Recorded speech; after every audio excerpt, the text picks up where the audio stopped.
भारतातली लोकशाही जर संपली तर त्याचे परिणाम तुमच्या आणि माझ्या मुलांना भोगावे लागण्यात लक्षात घ्या। रशियामध्ये जे झालं, पुतीन जो करतोय आणि उत्तर कोरियात तो जो काय तो किंग जोम काय तो जो करतोय, तिकडे देश चालू आहे। सगळे पक्ष संपवायचे आहेत, सगळे पक्ष संपून एकच पक्ष ठेवायचा आहे, त्याचं नाव भारतीय जनता पक्ष। सगळे संपून एकच नेता ठेवायचा आहे, फार तर मोदी त्याच्या फार थोडे फार खाली शहा, बाकी पक्ष पण ठेवायचे। हे हुकुमशाहीकडे चाललंय। उत्तर कोरिया आणि रशियाच्या दृष्टीने भारताने, उत्तर कोरियात निवडणुका होतात, यांचे जे चमचे ते अंधभक्त असतात ते म्हणतात भारतात निवडणुका होत नाहीत का? निवडणुका होतात, त्या उत्तर कोरियातही होतात। पण उत्तर कोरियात तुम्हाला सक्ती आहे की त्याच पक्षाला एकाच मत द्यायचं, विरोधात मत दिलं तर ते तुम्हाला देशद्रोही ठरवून काही करतात। पुतीन आणि या शहरातील बंधू आणि भगिनींनो, मला वेळ कमी मिळणार आहे, सगळंच लांबत गेलं, वेळ कमी मिळेल मला, मी 45 मिनिटात संपेन। त्याचं कारण आपल्याला नियम मोडायचा नाही, पोलीस इथे उभे आहेत आणि 10ला आपल्याला हा कार्यक्रम बंद केला पाहिजे। पोलिसांनी मला येऊन सांगावं, 10च्या वर मी बोलणार नाही, मी नियम मोडणारा माणूस नाही। इथल्या पोलिसांचे पहिल्यांदा मी आभार मानतो की गेले काही दिवस आम्ही ज्या ज्या सभांसाठी जातो, ज्या ज्या गावांच्या वेशीवर जातो, तिथे आम्हाला पहिल्यांदा पोलिसांची नोटीस हातात पडते की तुम्ही प्रक्षोभक बोलायचं नाही। उस्मानाबादचे पोलीस चांगले आहेत, त्यांनी आम्हाला कोणती नोटीस दिली नाही, त्यांचे आभार। आम्ही त्यांना सांगतो की आम्ही गांधी आंबेडकरांची माणसं आहे, आम्ही प्रक्षोभकसाठी नाही, आम्ही समाज जोडण्यासाठी येतो, आम्ही समाज तोडण्यासाठी येत नाही, हे आम्ही त्यांना सांगतो। पण प्रत्येक ठिकाणी स्वागत नोटिसीने होतं अशी आता सवय लागली, इथे थोडा आश्चर्याचा धक्का बसला। खासदार महोदय आणि आमदार महोदय या शाळेचे विद्यार्थी आहेत असा सार्थ उल्लेख झाला। भाई उद्धवरावजी पाटील, मी पण तुमच्या शेजारचा परभणीचा आहे, त्यामुळे ही नावं मला काही अपरिचित नाहीत। ते शेका पक्षाचे फार सुवर्ण काळाचे दिवस होते की इकडे भाई उद्धवराव पाटील होते, परभणीमध्ये अण्णासाहेब गव्हाणे होते, तिकडे आत्ताच नुकतेच ज्यांचं निधन झालं केशवरावजी धोंडगे होते, ही माणसं होती। या माणसांनी कधीही पार्टी बदलली नाही। भाई उद्धवरावजी पाटील आणि कॉम्रेड दत्ता देशमुख संगमनेरचे, यांना यशवंतराव चव्हाण साहेबांनी सांगितलं होतं की तुम्ही दोघं काँग्रेसमध्ये या, आधी एकाला नंतर दुसऱ्याला सांगितलं की तुम्हाला मी मुख्यमंत्री करतो। त्यांनी कोणताही जुमला केला नाही। मला ह्या शाळेबद्दल खात्री आहे की ओमराजे निंबाळकर आणि कैलासभाऊ पाटील सुद्धा ते करणार नाहीत। आता तानाजी सावंत कोणत्या शाळेत शिकले त्याची काही मला माहिती नाही, शिकले असतील तर उत्तम आहे, नसतील तरी उत्तम आहे। पण तानाजी सावंतांचं एक स्वप्न आहे, ते मात्र विसरू नका, ते बोल त्यांचे विसरू नका, ते फक्त या उस्मानाबादसाठी नाही। तानाजी सावंतांचं स्वप्न, तानाजी सावंत मोठा माणूस आहे आणि ते पूर्ण राज्याचं स्वप्न पाहतात, एका जिल्ह्याचं पाहत नाहीत। राज्याचं त्यांचं स्वप्न असं आहे की मी महाराष्ट्र भिकारी बनवीन, हे त्यांचं स्वप्न आहे। तेव्हा पुढच्या निवडणुकीनंतर जर इथे सगळ्यांना हातात कटोऱ्या घ्यायच्या असतील माझ्या सकट, तर तानाजी सावंतांना प्रचंड मतांनी निवडून आणा, आपल्या हातात भिकेची कटोरी आल्याशिवाय राहणार नाही। असंही त्यांच्या शीर्ष नेत्यांनी भिकेची वेळ आणलेली आहे, मी त्याच्यावरती बोलणार आहे। अत्यंत पसरवलेला धार्मिक उन्माद आणि भोंगस, अत्यंत भंकस असा राष्ट्रवाद, याच्यावरती यांचा डोलारा उभा आहे। अर्थकारणावरती पण मी थोडा वेळ बोलणार आहे आणि नंतर मी आपली रजा घेईन। किळसवाण्या व्यक्तिवादावर पण मी बोलणार आहे की या देशाचे पंतप्रधान, सगळीकडे त्यांना स्वतःची एकच माणूस असतो। तुम्ही पाहिलं ते राम मंदिरच्या उद्घाटनाच्या वेळेला एकटेच त्या कॉरिडॉर मधून कुठून कुठे एवढे फिरतात काय माहिती, एवढ्या किलोमीटर लांबीचे, कॅमेरा त्यांच्या सोबत असतो। प्रभू रामचंद्र आमचे लल्ला, राम लल्ला, त्यांना काही सेकंद दाखवलं, पण मोदीजी मात्र बराच वेळ तिकडे होते। मी तर लोकांना म्हणालो की जाऊन जरा बघा की आत रामाचीच मूर्ती आहे का, यांनी यांचाच पुतळा केला, तेही एकदा बघा। किळसवाना व्यक्तिवाद, या देशात अशी माणसं होती जी सर्वोच्च पदावर राहून सुद्धा त्यांची स्वप्न फार वेगळी होती। मी वल्लभभाई पटेलांचा किस्सा सगळ्या सभांमध्ये सांगत असतो की या देशात अशी माणसं होऊन गेली जी सर्वोच्च जागी बसली, पण त्यांच्या आकांक्षा काही वेगळ्याच होत्या। मी ते उदाहरण देतो की गांधीजींनी जेव्हा ठरवलं की इंग्रज आपल्या सत्याग्रहींना अटक करतात आणि अटक केल्यानंतर इंग्रज आपल्या फोडाफोड करण्यासाठी, भारतीयांमध्ये फोडा आणि झोडा हे राबवण्यासाठी इंग्रज जातवार त्यांना काम देतात. म्हणजे ब्राह्मण असेल सत्याग्रही तर त्याला म्हणतात तू पोलिसला मदत कर, आणि दलित असेल तर त्याला म्हणतात की तू पायखाना साफ कर. आणि गांधीजींनी ठरवलं की हे चक्र उलटं करायचं, आपल्याला जाती तोडायच्या. म्हणून जो तथाकथित उच्च जातीचा त्यांनी तथाकथित खालचं काम करायचं, म्हणजे त्यांनी पायखाना साफ करायचा. सरदार पटेलांचं एक पत्र आहे महात्मा गांधींना की बापू, मैं जब जब जेल में जाता हूं तो आपका ये बामन म्हणजे महादेवबाई देसाई, इसको भी आप मेरे साथ भेजते हो, और इसलिए मुझे पैखाना साफ करने का अवसर नहीं मिलता. या देशातल्या सर्वोच्च माणसाचं स्वप्न मी पैखाना साफ करून देशाची सेवा करावी, माझ्यावर सतत कॅमेरा असावा, हे या देशातल्या सर्वोच्च माणसांचं स्वप्न नव्हतं. हे गाडीत बसले तर यांचा व्यक्तिवाद इतका घाणेरड्या टोकाला गेलाय की मोदीजी गाडीत बसले ड्रायव्हरच्या शेजारी तरी स्वतःवर लाईट लावून ठेवतात, असा पंतप्रधान देशाने पाहिला नाही. या देशाची मती मारी गई हे म्हणतात हिंदीमध्ये, तसं काहीतरी झाल्यासारखं मला वाटतं की हा देश डॉक्टर मनमोहन सिंग केम्ब्रिज विद्यापीठातून शिकून आलेला माणूस, त्याला हा देश मौनी बाबा म्हणतो, आणि ज्याच्या डिग्रीचाही पत्ता नाही त्याला हा देश विश्वगुरु म्हणतो. ही या देशाची आता आशा आहे. ही अत्यंत वाईट अवस्था आहे. सरदार पटेलांचा भव्य पुतळा केलाय, पण सरदारांचं पुतळ्याबाबत मत काय होतं? गांधीजींची हत्या झाल्यानंतर जेव्हा मागणी होत होते की बिर्ला हाऊसमध्ये गांधीजींचं स्मारक करावं, तेव्हा सरदार पटेलांनी नेहरूंना पत्र लिहिलं, आणि सरदार पटेल म्हणाले की बापूजींचं स्मारक हे दगड विटा आणि पुतळे यात असू शकत नाही. बापूचं स्मारक हे त्यांच्या काम पुढे नेण्यात ते स्मारक आहे. त्या सरदार पटेलांचा पुतळा उभा केला. राष्ट्रपुरुष यांना नको, त्यांची फक्त प्रतीक पाहिजे, त्यांचा विचार यांना नको. आणि एक अत्यंत घाणेरड्या प्रकारचा असा एक व्यक्तिवाद. आणि हे सगळं कुठं चाललं हे लक्षात घ्या. ही निर्भय बनोची सभा कशासाठी हे लक्षात घ्या. आम्ही आंदोलन करून थकलेली माणसं होतो, आम्ही घरी जायच्या तयारीत होतो. का परत सगळ्यांना इथे यावं लागलं? तुम्हाला ऐकायला का यावं लागलं ते ऐका. एका जर वाक्यात सांगायचं तर लोकशाही आणि संविधान हे जर वाचवायचं असेल तर 24 साली मोदींच्या आणि शहांच्या विरोधात मतदान करा, एवढं सांगण्यासाठी आलो. बाकी काही सांगायचं नाही, यातून काही साधायचं नाही, कोणाचा काही राजकीय अजेंडा नाही, कोणाला कुठं जायचं नाही. हे हरल्यानंतर आम्ही घरी जाऊ आमच्या सुखाने आनंदात. पण आम्ही का उतरलो तर आमच्या मुलाबाळांसाठी आम्हाला या देशाची घटना पाहिजे आणि या देशात लोकशाही पाहिजे. लक्षात घ्या पद्धतशीर कार्यक्रम काय चाललेला आहे महाराष्ट्रामध्ये सुद्धा. लक्षात घ्या का फोडलं उद्धव ठाकरेंचं पक्ष, का सरकार तिथं बनलं. आत्ताचे जे गुवाहाटीला गेले वगैरे वगैरे तुमचे पण होते त्यात तानाजी सावंत. नशीब ही माणसं कोरोनाच्या वेळेला नव्हती. कोरोनाच्या वेळेला जर एकनाथ शिंदे मुख्यमंत्री आणि तानाजी सावंत जर आरोग्य मंत्री असते तर हे ऐकायला इथे श्रोते नसते आणि बोलायला वक्ते पण नसते स्टेजवर. कोणत्या प्रकारची माणसं आणली त्या शिंदेचे. एक एक माणूस पाहून असं. आता मी नाही बोलत, जाऊ द्या, मी तुम्हाला एक रेकॉर्ड वाजवून दाखवणार होतो. हिंगोली मधले एक देशमुख नावाचे शेतकरी आहेत औंढा तालुक्यातले, त्यांचे एक रेकॉर्ड फक्त मी वाजवून दाखवणार होतो. आता वेळ नाही म्हणून ते मागे ठेवू. त्याच्यावरती ते कोणीतरी भाजपचा समन्वयक त्यांना फोन करतो. ही सगळी यंत्रणा, सरकारी यंत्रणा आपल्या पैशांनी चालली आहे. भारतीय जनता पक्षाचा प्रचार आपल्या पक्षाने चाललाय, लक्षात ठेवा. 13 कोटीचा मांडव कालचा, ज्याच्यात 13,000 लोक सुद्धा आले की नाही माहित नाही, तो आपल्या खर्चाने गेलाय, टॅक्स पेअरचा पैसा वापरलाय आणि तो गेलाय.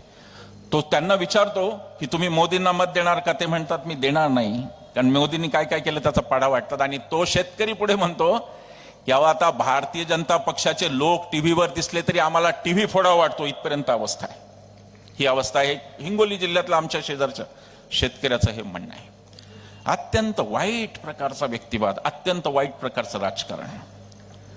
धर्माचा अर्थ काय आणि धर्माचं यांनी आपला सगळं धर्म यांनी हायजॅक केला का काय, अशी परिस्थिती आहे. अयोध्येमध्ये झालं राम मंदिर, सगळ्यांना आनंद झाला, हिंदूंना झाला. मी काही मुस्लिम बांधव सुद्धा पेढे वाटताना पाहिले की ठीक आहे, एकदाचा हा प्रश्न मिटलेला आहे. जे चाललं होतं वर्षानुवर्ष एकदाचं ते संपलेलं आहे. हा देश आता स्थिर होईल. धार्मिक राजकारणाचा एक कालखंड झाला ज्याच्यामध्ये अडवाणींनी ती रथयात्रा काढली आणि भारतीय जनता पक्ष केवळ तेवढ्या जोरावर सत्तेत आला. आता निदान ते संपू द्या असं या देशातल्या प्रत्येकाची भावना होती. तुमचा राम आणि आमचा राम यात मोठा फरक आहे, हे लक्षात घ्या. काय झालं असे, हे जे आहे जे काही चाललंय त्यामध्ये धार्मिक राजकारणाचा भाग लक्षात घ्या. धार्मिक भाग मी सुद्धा हिंदू आहे. आम्ही भारतीय जनता पक्षाच्या अनेक नेत्यांपेक्षा चांगले हिंदू आहोत, कारण आम्ही वेद आणि उपनिषद वाचलेला आहे. आमचा राम हा आजचा नाही. राष्ट्रीय स्वयंसेवक संघ 1925ला स्थापन झाला. आमचा राम हजारो वर्ष चालत आलेला आहे. आणि आम्ही खेड्यातली मंडळी, मी पण गावातला आहे, परभणीतले आहे का, वालूर नावाचं गाव आहे माझं. आम्ही खेड्यातली मंडळी, तुम्ही जन्माला यायच्या असून आधीपासून आमचे पूर्वज भेटल्यावर राम राम म्हणतात एकमेकांना. तो आमचा राम आहे. आमचा राम हा राजीवरोचन राम आहे. तो असा क्रुद्ध होऊन सतत बाण हातात घेऊन ताणून कोणत्या तरी धर्माच्या लोकांना मारणारा राम नाही. आमचा राम हा शांत शीतल राम आहे. आमचा राम कुटुंबवत्सल आहे आणि तो बायकोला घेऊन सोबत सगळीकडे जातो. तो आमचा राम आहे. आमच्या रामाचं तुम्हाला तुमच्याकडून ऐकण्या एवढी वाईट वेळ आमच्यावर आली नाही. आमचा राम आणि आम्ही पाहून घेऊ. आमचा धर्म आणि आम्ही पाहून घेऊ. आमचा देव आणि आम्ही पाहून घेऊ. आमच्या देवात आणि धर्मात आम्हाला मध्यस्थांची आणि दलालांची गरज नाही, हे यांना सांगण्याची गरज आहे. मला अभिमान वाटला उद्धव ठाकरेंचा की त्यांनी काळाराम मंदिर निवडलं. त्या दिवशी त्या काळाराम मंदिरात बाबासाहेबांनी तो राम सगळ्यांसाठी मुक्त केला, असं ते ऐतिहासिक काळाराम मंदिर ते त्यांनी निवडलं. जेव्हा आपले मराठी भैये कुठं जायचं ते बघत होते तेव्हा उद्धव ठाकरे नाशिकमध्ये होते. या गोष्टीचा मला अभिमान वाटतो की हिंदू आणि हिंदुत्व हे कदाचित खरं त्यांना कळलं, बाकीच्यांना कळलंच नाही. बाबासाहेबांनी आक्रोश एक बाबासाहेबांचा की सगळ्यांचा राम आहे, आणि ते आंदोलन बाबासाहेबांनी काळाराम मंदिरात केलं आणि राम सगळ्यांसाठी मुक्त झाला. गेले काही दिवस लक्षात घ्या, हा धोका मला तुम्हाला सांगायचा आहे. महाराष्ट्रामध्ये आणि त्यातून आपल्या मराठवाड्यात वारकरी संप्रदाय फार मोठा आहे, हे मला माहिती आहे, सगळ्यांना माहिती आहे. इथे अनेक, आता ही संतांची भूमी आहे. आता मी इथे बोलतो, इथे तेरला गोरोबा काका आहेत शेजारी. ही संतांची भूमी आहे. प्रत्येक जिल्ह्यात संत आहेत आणि फार मोठ्या पातळीवर अध्यात्माला नेलेले, हिंदू धर्माला नेलेले संत या मराठवाड्यात आहेत. पण गेले काही दिवस तुम्ही निरीक्षण करा, गेले काही दिवस भारतीय जनता पक्षाचे नेते सतत उत्तर प्रदेशातल्या काही बाबांना आणि बुवांना बोलवत आहेत. ते का, हा प्रश्न विचारा. आमच्या वारकरी संप्रदायात एकाचड एक कीर्तनकार आहेत, प्रवचनकार आहेत, खूप चांगले लोक आहेत आमच्या वारकरी संप्रदायात. त्यांना न बोलवता हे उत्तर प्रदेशीकरण का चाललं, हा मुद्दा आहे. हे म्हणत असताना माझ्या मनात उत्तर प्रदेशचा द्वेष नाही. ते आमचं राज्य आहे, तिथून पहिला पंतप्रधान मिळाला, आमचं राज्य आहे. पण उत्तर प्रदेशचं राजकारण जे भारतीय जनता पक्षाने नेलं, तेच राजकारण यांना महाराष्ट्रात आणायचं, हा खरा मुद्दा आहे. तुम्ही लक्षात घ्या की तुकोबा म्हणाले आमचे की सोने चांदी आम्हा मृत्तिके समान. अरे सोनं चांदी आम्हाला मातीसारखं आहे, तुकाराम महाराज म्हणाले. तुकाराम महाराजांनी शिवाजी महाराजांची भेट पण म्हणजे गिफ्ट, तुकाराम महाराज म्हणाले मी काय करू हे बक्षीस घेऊन, मी तर साधू आहे, संत आहे, मला काय संसार नाही, काही नाही. आणि यांचं राजकारण असं आहे की हे एका योगीला मुख्यमंत्री करतात, हे यांचं राज्य आहे. हिंदू धर्मामध्ये संन्यासांनी काहीही करायचं नसतं शिवाय साधनेच्या. हा मुख्यमंत्री झाला माणूस आणि हे सांगणार की हिंदू म्हणजे काय हे आम्हाला सांगणार. तो तिथे काय काय बोलतो, या माणसाची इतकी हद्द झाली की एका प्रचार सभेत हा माणूस आपली भारतीय सेनेचा उपयोग नाही करतायत निवडणुकीसाठी कोणाला, कारण ती स्वतंत्र आहे, ती आपल्या देशाचा भाग आहे, ती राजकीय नाही. आपली भारतीय सेना ही राजकीय नाही. त्या भारतीय सेनेबद्दल हा माणूस, त्या भारतीय सेनेला भारत की मिलिटरी न म्हणता मोदीजी की सेना म्हणतो हा माणूस. हे कुठं चाललं हे लक्षात घ्या. भारतातली लोकशाही जर संपली तर त्याचे परिणाम तुमच्या आणि माझ्या मुलांना भोगावे लागण्यात लक्षात घ्या. रशियामध्ये जे झालं, पुतीन जो करतोय, आणि उत्तर कोरियात तो जो काय तो किंग जोम काय तो जो करतोय, तिकडे देश चालू आहे. सगळे पक्ष संपवायचे आहेत, सगळे पक्ष संपून एकच पक्ष ठेवायचा आहे, त्याचं नाव भारतीय जनता पक्ष. सगळे संपून एकच नेता ठेवायचा आहे, फार तर मोदी, त्याच्या फार खाली शहा, बाकी पक्ष पण ठेवायचे. हे हुकुमशाहीकडे चाललंय. उत्तर कोरिया आणि रशियाच्या दृष्टीने भारताची, उत्तर कोरियात निवडणुका होतात, यांचे जे चमचे ते अंधभक्त असतात, ते म्हणतात भारतात निवडणुका होत नाहीत का, निवडणुका होतात, त्या उत्तर कोरियातही होतात. पण उत्तर कोरियात तुम्हाला सक्ती आहे की त्याच पक्षाला एकाच मत द्यायचं, विरोधात मत दिलं तर ते तुम्हाला देशद्रोही ठरवून काही करतात. पुतीनचं निवडणूक होते, पण पुतीनच्या निवडणुकीत दुसरा कोणताही पक्ष उभा राहू शकत नाही. आणि जर कोणी उभा राहायचा प्रयत्न केला तर त्याला पुतीन गायब करतो, त्याचा खून होतं, त्याला संपून टाकतात. हे सगळं या देशात करायचं असेल तर हे जे फोटो आपण लावले हे आपल्याला कधीही माफ करणार नाहीत, लक्षात घ्या. शिवाजी महाराजांचा विषय घेऊ. अरे कल्याणच्या सुभेदाराची सून अशीच आमूची आई असती, बदले छत्रपती. तुम्ही काय सांगितलं 14ला छत्रपती का आशीर्वाद यांची घोषणा होती महाराष्ट्रात. छत्रपतींचा कशासाठी पाहिजे होता आशीर्वाद?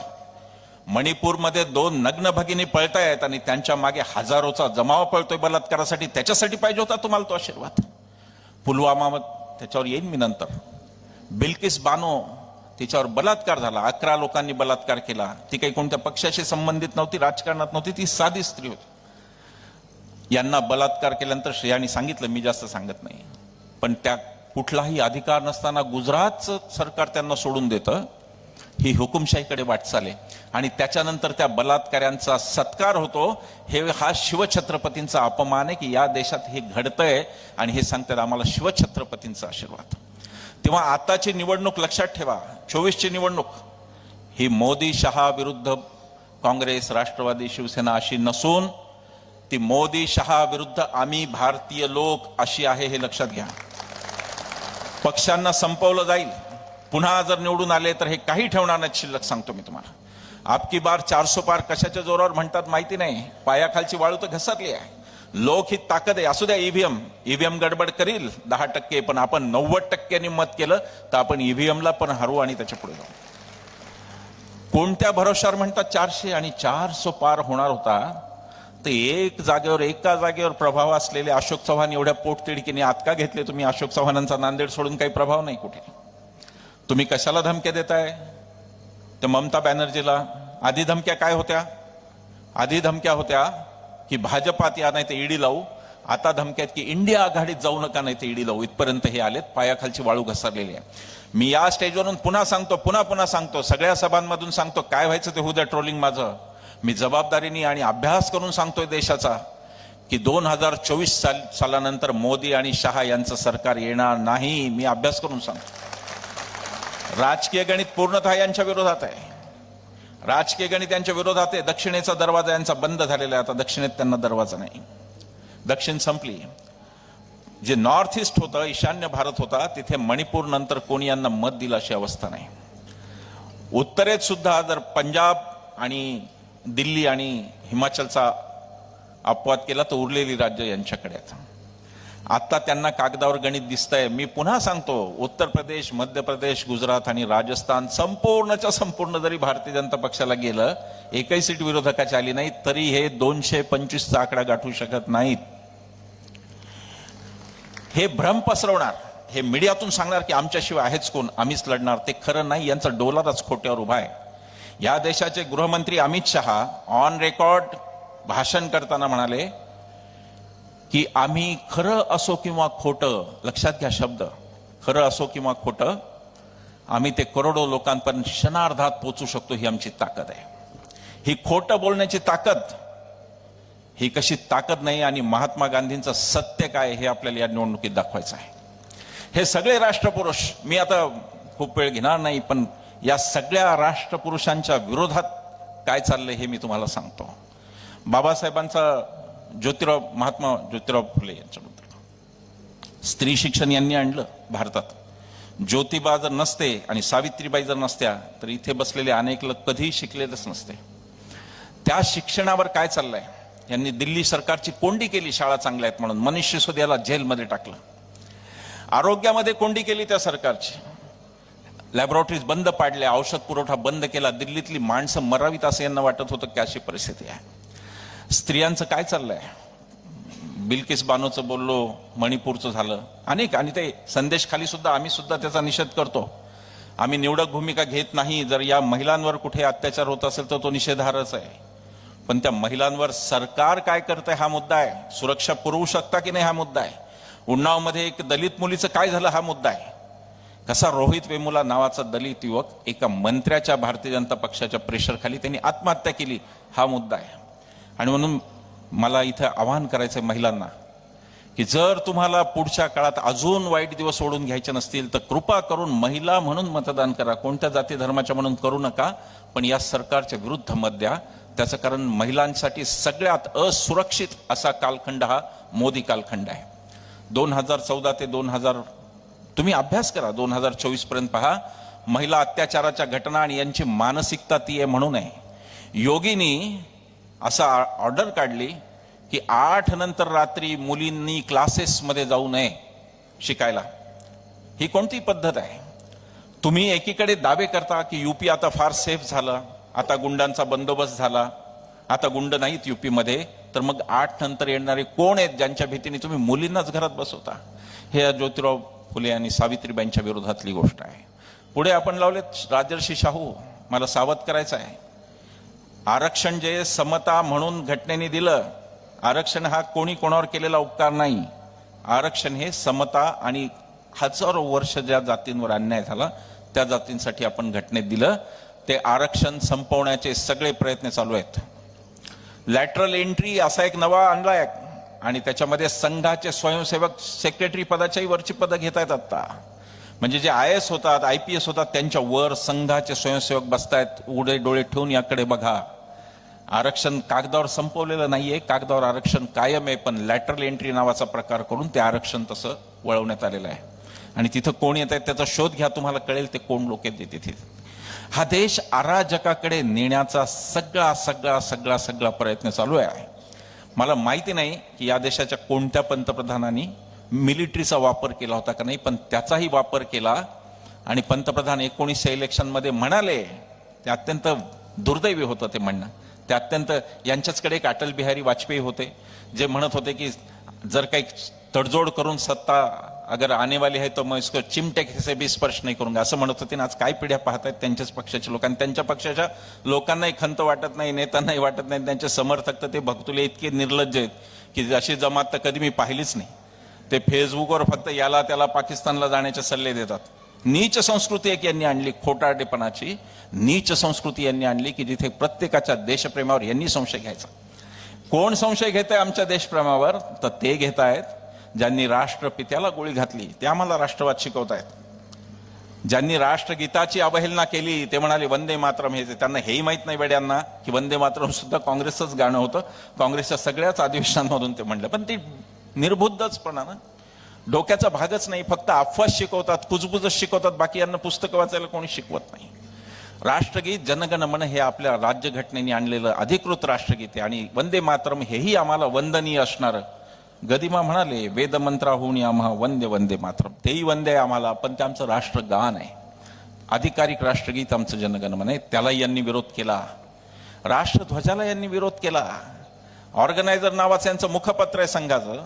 त्यात 14 जानेवारी 47 स्वातंत्र्याच्या एक दिवस आधी एक लेख आला होता आणि त्याच्यात त्यांनी म्हणलं होतं की आम्ही हा तिरंगा मानत नाही, कारण 3 हा हिंदू धर्मात अशुभ आकडा आहे आणि म्हणून हा म्हणजे राष्ट्रध्वज मानत नाही. तर राष्ट्रपिता, राष्ट्रध्वज आणि राष्ट्रगीत यांच्याशी ज्यांनी प्रतारणा केली ते आपल्याला आज राष्ट्रवाद शिकवतात की राष्ट्र म्हणजे काय. वेगवेगळ्या मोहिमा काढतात, घर घर तिरंगा, हर घर तिरंगा. अरे तुमच्याकडे आत्ता आला तिरंगा, आमच्याकडे 42 पासून आहे. इथे बसलेली बहुतेक मंडळी स्वातंत्र्य सैनिकांचे, मला खात्री आहे तुम्ही वंशज आहात. सगळ्यांच्या आपल्या वाडवडिलांनी स्वातंत्र्य सैनिक म्हणून काम केलंय. त्यांच्याकडे 42 पासून तिरंगा आहे. राष्ट्रीय स्वयंसेवक संघाच्या मुख्यालयावर 2002 म्हणजे स्वातंत्र्यानंतर 55 वर्षांनी तिरंगा फडकवला. तोही यांनी स्वतः फडकवला नाही. 3 मुलांनी आंदोलन केलं, बळजबरीने तिरंगा लावला. त्यावेळेसपासून हे तिरंगा लावायला लागले. हे आम्हाला सांगणार घर घर तिरंगा, हर घर तिरंगा? कोणत्या नकली माणसांकडून आम्ही शिकायचं? हे आमची ती तयारी नाही. तिरंगा, राष्ट्रध्वज, राष्ट्रगीत, राष्ट्रप्रेम हे तुमच्याकडून शिकावं एवढी वाईट वेळ आमच्यावर आलेली नाही. आणि असं म्हणून आपण यांचा हा राष्ट्रवाद नाकारला पाहिजे की जो राष्ट्रवाद बोगस आहे. पुलवामामध्ये त्या राष्ट्रवादाचे धज्जे उडाले. त्यांच्याच पक्षाचे राज्यपाल राहिलेले सत्यपाल मलिक यांनी सांगितलं की सैनिकांना विमान न दिल्यामुळे आमचे सैनिक मारले गेले आणि हे आम्हाला राष्ट्रवाद शिकवतात. हे 2014 लढले खोट्या आश्वासनांवर. ती काय होती त्याच्याकडे मी येईन. त्याचं नाव होतं गुजरात मॉडेल, त्याच्यावर येईन. आणि 2019 लढे पुलवामावर, ज्याच्यामध्ये चूक यांची होती. यांनी विमानं दिली नाही म्हणून आमचे सैनिक मेले. त्याचाही वापर यांनी राजकारणासाठी केला.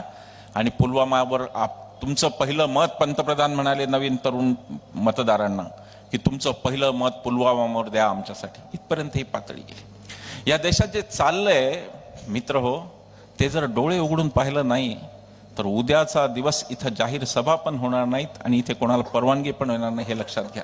हे तिकडे चाललंय. पहिल्या 2 टर्म्समध्ये ते झालं आणि तिसरी टर्म आता तिकडे चालली आहे. यांनी आपल्याला सांगितलं होतं, त्याचं नाव होतं गुजरात मॉडेल. त्या गुजरात मॉडेल बद्दल 2 शब्द बोलू. फक्त काही आकडे सांगतो, मला माहिती आहे थोडं कंटाळवाणं असतं आकडे, पण ऐका. हे गुजरात तो गुजरात आहे हा आजचा, जिथं माननीय नरेंद्र मोदीजी 15 वर्ष मुख्यमंत्री राहिले आणि गेली 10 वर्ष पंतप्रधान, म्हणजे 25 वर्ष यांचा गुजरात आहे हा. त्या गुजरातची प्रगती काय तुम्हाला सांगतो. गुजरातमध्ये 38% लोकांना सकस अन्न मिळत नाही, न्यूट्रिशनल फूड. महागाईमध्ये देश 7.41, तर गुजरातमध्ये 7.95% महागाई आहे. शिक्षण क्षेत्रात गुजरात 5वा यांचा, म्हणून त्या मनीष सिसोदियाला अटक होते. बोगस डिग्रीवालाच नेता असला तर शिक्षण क्षेत्रात काय वाट लागणार आहे सगळ्यांना माहिती आहे. आरोग्यामध्ये गुजरात 12वा आहे. यांना सिलेंडर आणि ऑक्सिजन महाराष्ट्राने पुरवला. हे उद्धव ठाकरेंवर टीका करत होते, राजेश टोपेंवर टीका करत होते. गुजरातला ऑक्सिजनचे सिलेंडर कोरोनात महाराष्ट्राने पुरवले पंतप्रधानांच्या राज्याला. 37% घरांमध्ये स्वच्छ इंधन नाही गुजरातच्या. आणि सगळ्यात वाईट गोष्ट, गुजरातमध्ये दरवर्षी 22% मुली शाळा सोडून देतात. या प्रश्नावर त्यांना बोलायचं नाहीये. यांना त्या आरोग्याच्या प्रश्नावर बोलायचं नाही, यांना इतर कोणत्याही प्रश्नावर बोलायचं नाही. दारिद्र्य रेषेखाली गुजरातमध्ये 21.4% लोक हे दारिद्र्य रेषेच्या खाली आहेत, जे देशापेक्षा मोठं जास्त प्रमाण आहे. त्याच्यावरती हे बोलत नाहीत. देश कुठे चाललाय लक्षात घ्या. फक्त काही बाजारभाव आम्ही दर सभेत सांगतो म्हणून सांगतो. पेट्रोल 66 रुपये होतं, मनमोहन सिंगांनी सोडलं, आज ते 107 आहे. डिझेल 52 रुपये होतं, ते आज 95 रुपये. गॅस 410 रुपये होता, तो आज 837 आहे. भारताच्या डोक्यावरचं कर्ज चौपट झालेलं आहे. मनमोहन सिंग सोडताना तुमच्या माझ्या डोक्यावर जर 1 रुपया कर्ज होतं, तर आज ते 4 पट कर्ज झालेलं आहे. 461 बिलियन US डॉलरचं कर्ज होतं, आज ते 1669 बिलियन US डॉलर एवढं झालेलं आहे. भूक निर्देशांकात भारत 125 मध्ये 111वा आहे. भूक अत्यंत बेसिक गरज, माणसाचं जेवण पहिलं असतं, बाकी काय. तिथे भारत पिछाडलेला आहे. देशामध्ये उपासमारी होतीये, भूक बळी जात आहेत. आणि हे आपल्याला कोणता तरी भलताच विकासाचं सांगतायत. कुठेतरी ब्रिजेस बांधून दाखवतात, काहीतरी करून, आणि इव्हेंट बाजी, सतत इव्हेंट, काहीतरी इव्हेंट सतत करत राहायचे. मध्ये ते G20 परिषद झाली, 20 राष्ट्राचे आले होते प्रमुख.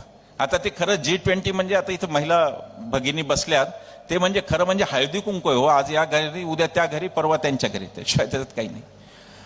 पण वातावरण असं केलं की मोदीजींनी आता 20 देश जिंकले असं वातावरण केलं.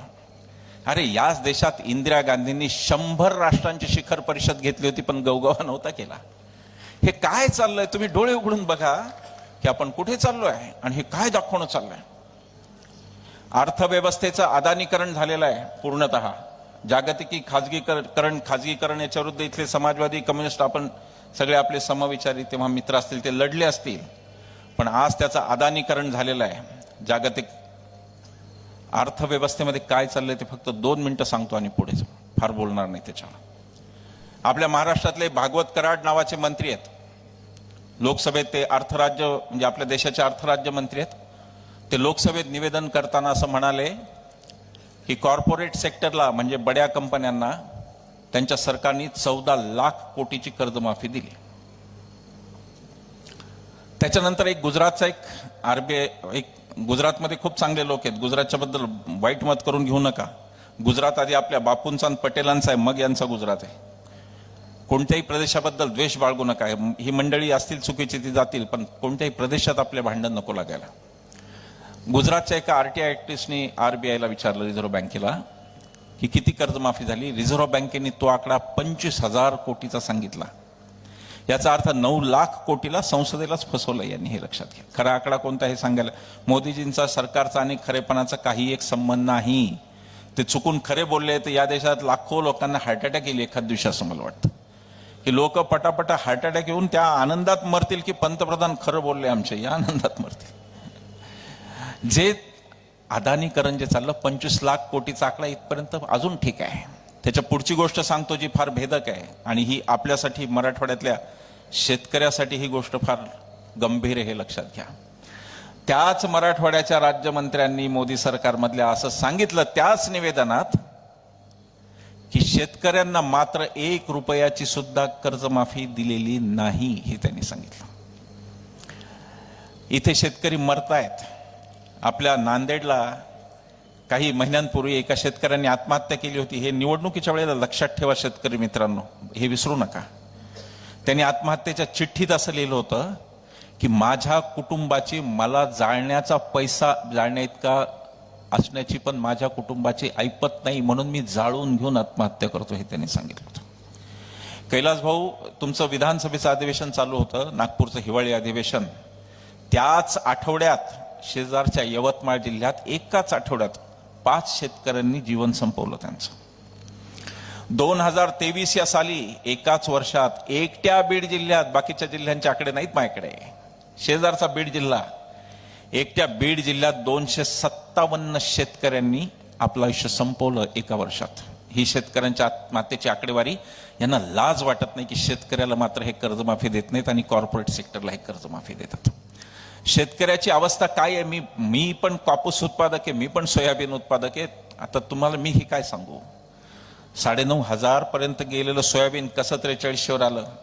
2014ला जो सोयाबीनचा भाव होता, मोदी सत्तेत आले तेव्हा तेवढाच भाव आजही आहे. पण उत्पादनाचा खर्च तुम्ही कुठे गेला त्याचं लक्षात घ्या. बियाण्याचा खर्च किती झाला, औषधांचा खर्च किती झाला, खताची भाव वाढ झाली, हे लक्षात घ्या. तुमच्या लक्षात येईल की फक्त शेतकरी मारत राहणे हे यांचं धोरण आहे. आणि शेतकरी का मारायचा, त्याचं कारण की तो दबून आहे, तो ऐकून घेतो. कापसाचा भाव 9,000वरून एका दिवसात 6,000 तो ऐकून घेतो. 10 क्विंटल मध्ये तुमचे 30,000 रुपये खाल्ले आणि वर बेशरमपणे 12,000 रुपये, काय 500 रुपये खात्यात टाकतात. हा सौदा परवडतो का बघा. हा सौदा जर तुम्हाला परवडत असेल तर नरेंद्र मोदींना दुप्पट जागा द्या. पण जर तुम्हाला खटकत असेल की माझे 30,000 रुपये खातात आणि 12,000 माझ्या खात्यात टाकतात, हा माझ्यासाठी तुटीचा सौदा आहे, हे जर कळत असेल तर यांना हकला, दुसरा पर्याय नाही. तुम्ही यांच्यावर काही करू शकत नाही. टोमॅटोचे भाव किती भाव सांगू, सगळ्या शेतीमालाचे, मला असं दावा करतो मी, कोणत्या शेतीमालाचा भाव यांच्या काळात वाढला यांनी सांगावं. काय शेतकऱ्याच्या आयुष्यात बदल झाला यांनी सांगावं. अरे ज्या डॉक्टर मनमोहन सिंगांना मौनी म्हणायचो, मौनी बाबा, त्या माणसांनी या देशातल्या सामान्य माणसाचं भाग्य बदलेल असे 6 कायदे आणले. प्रत्येकाला अन्न मिळायला पाहिजे, उपाशी कोणी राहू नये, कायदा अन्न सुरक्षेचा कायदा मनमोहन सिंगांचा. या देशातल्या शेतकऱ्यांना जमिनीचा मोबदला, प्रकल्पाखाली जाणाऱ्या जमिनी 4 पट मिळावा म्हणून भूमी अधिग्रहण कायदा मनमोहन सिंगांचा कायदा आहे. मनरेगा पाहिजे, मागेल त्याला काम, मनरेगा मनमोहन सिंगांची आहे.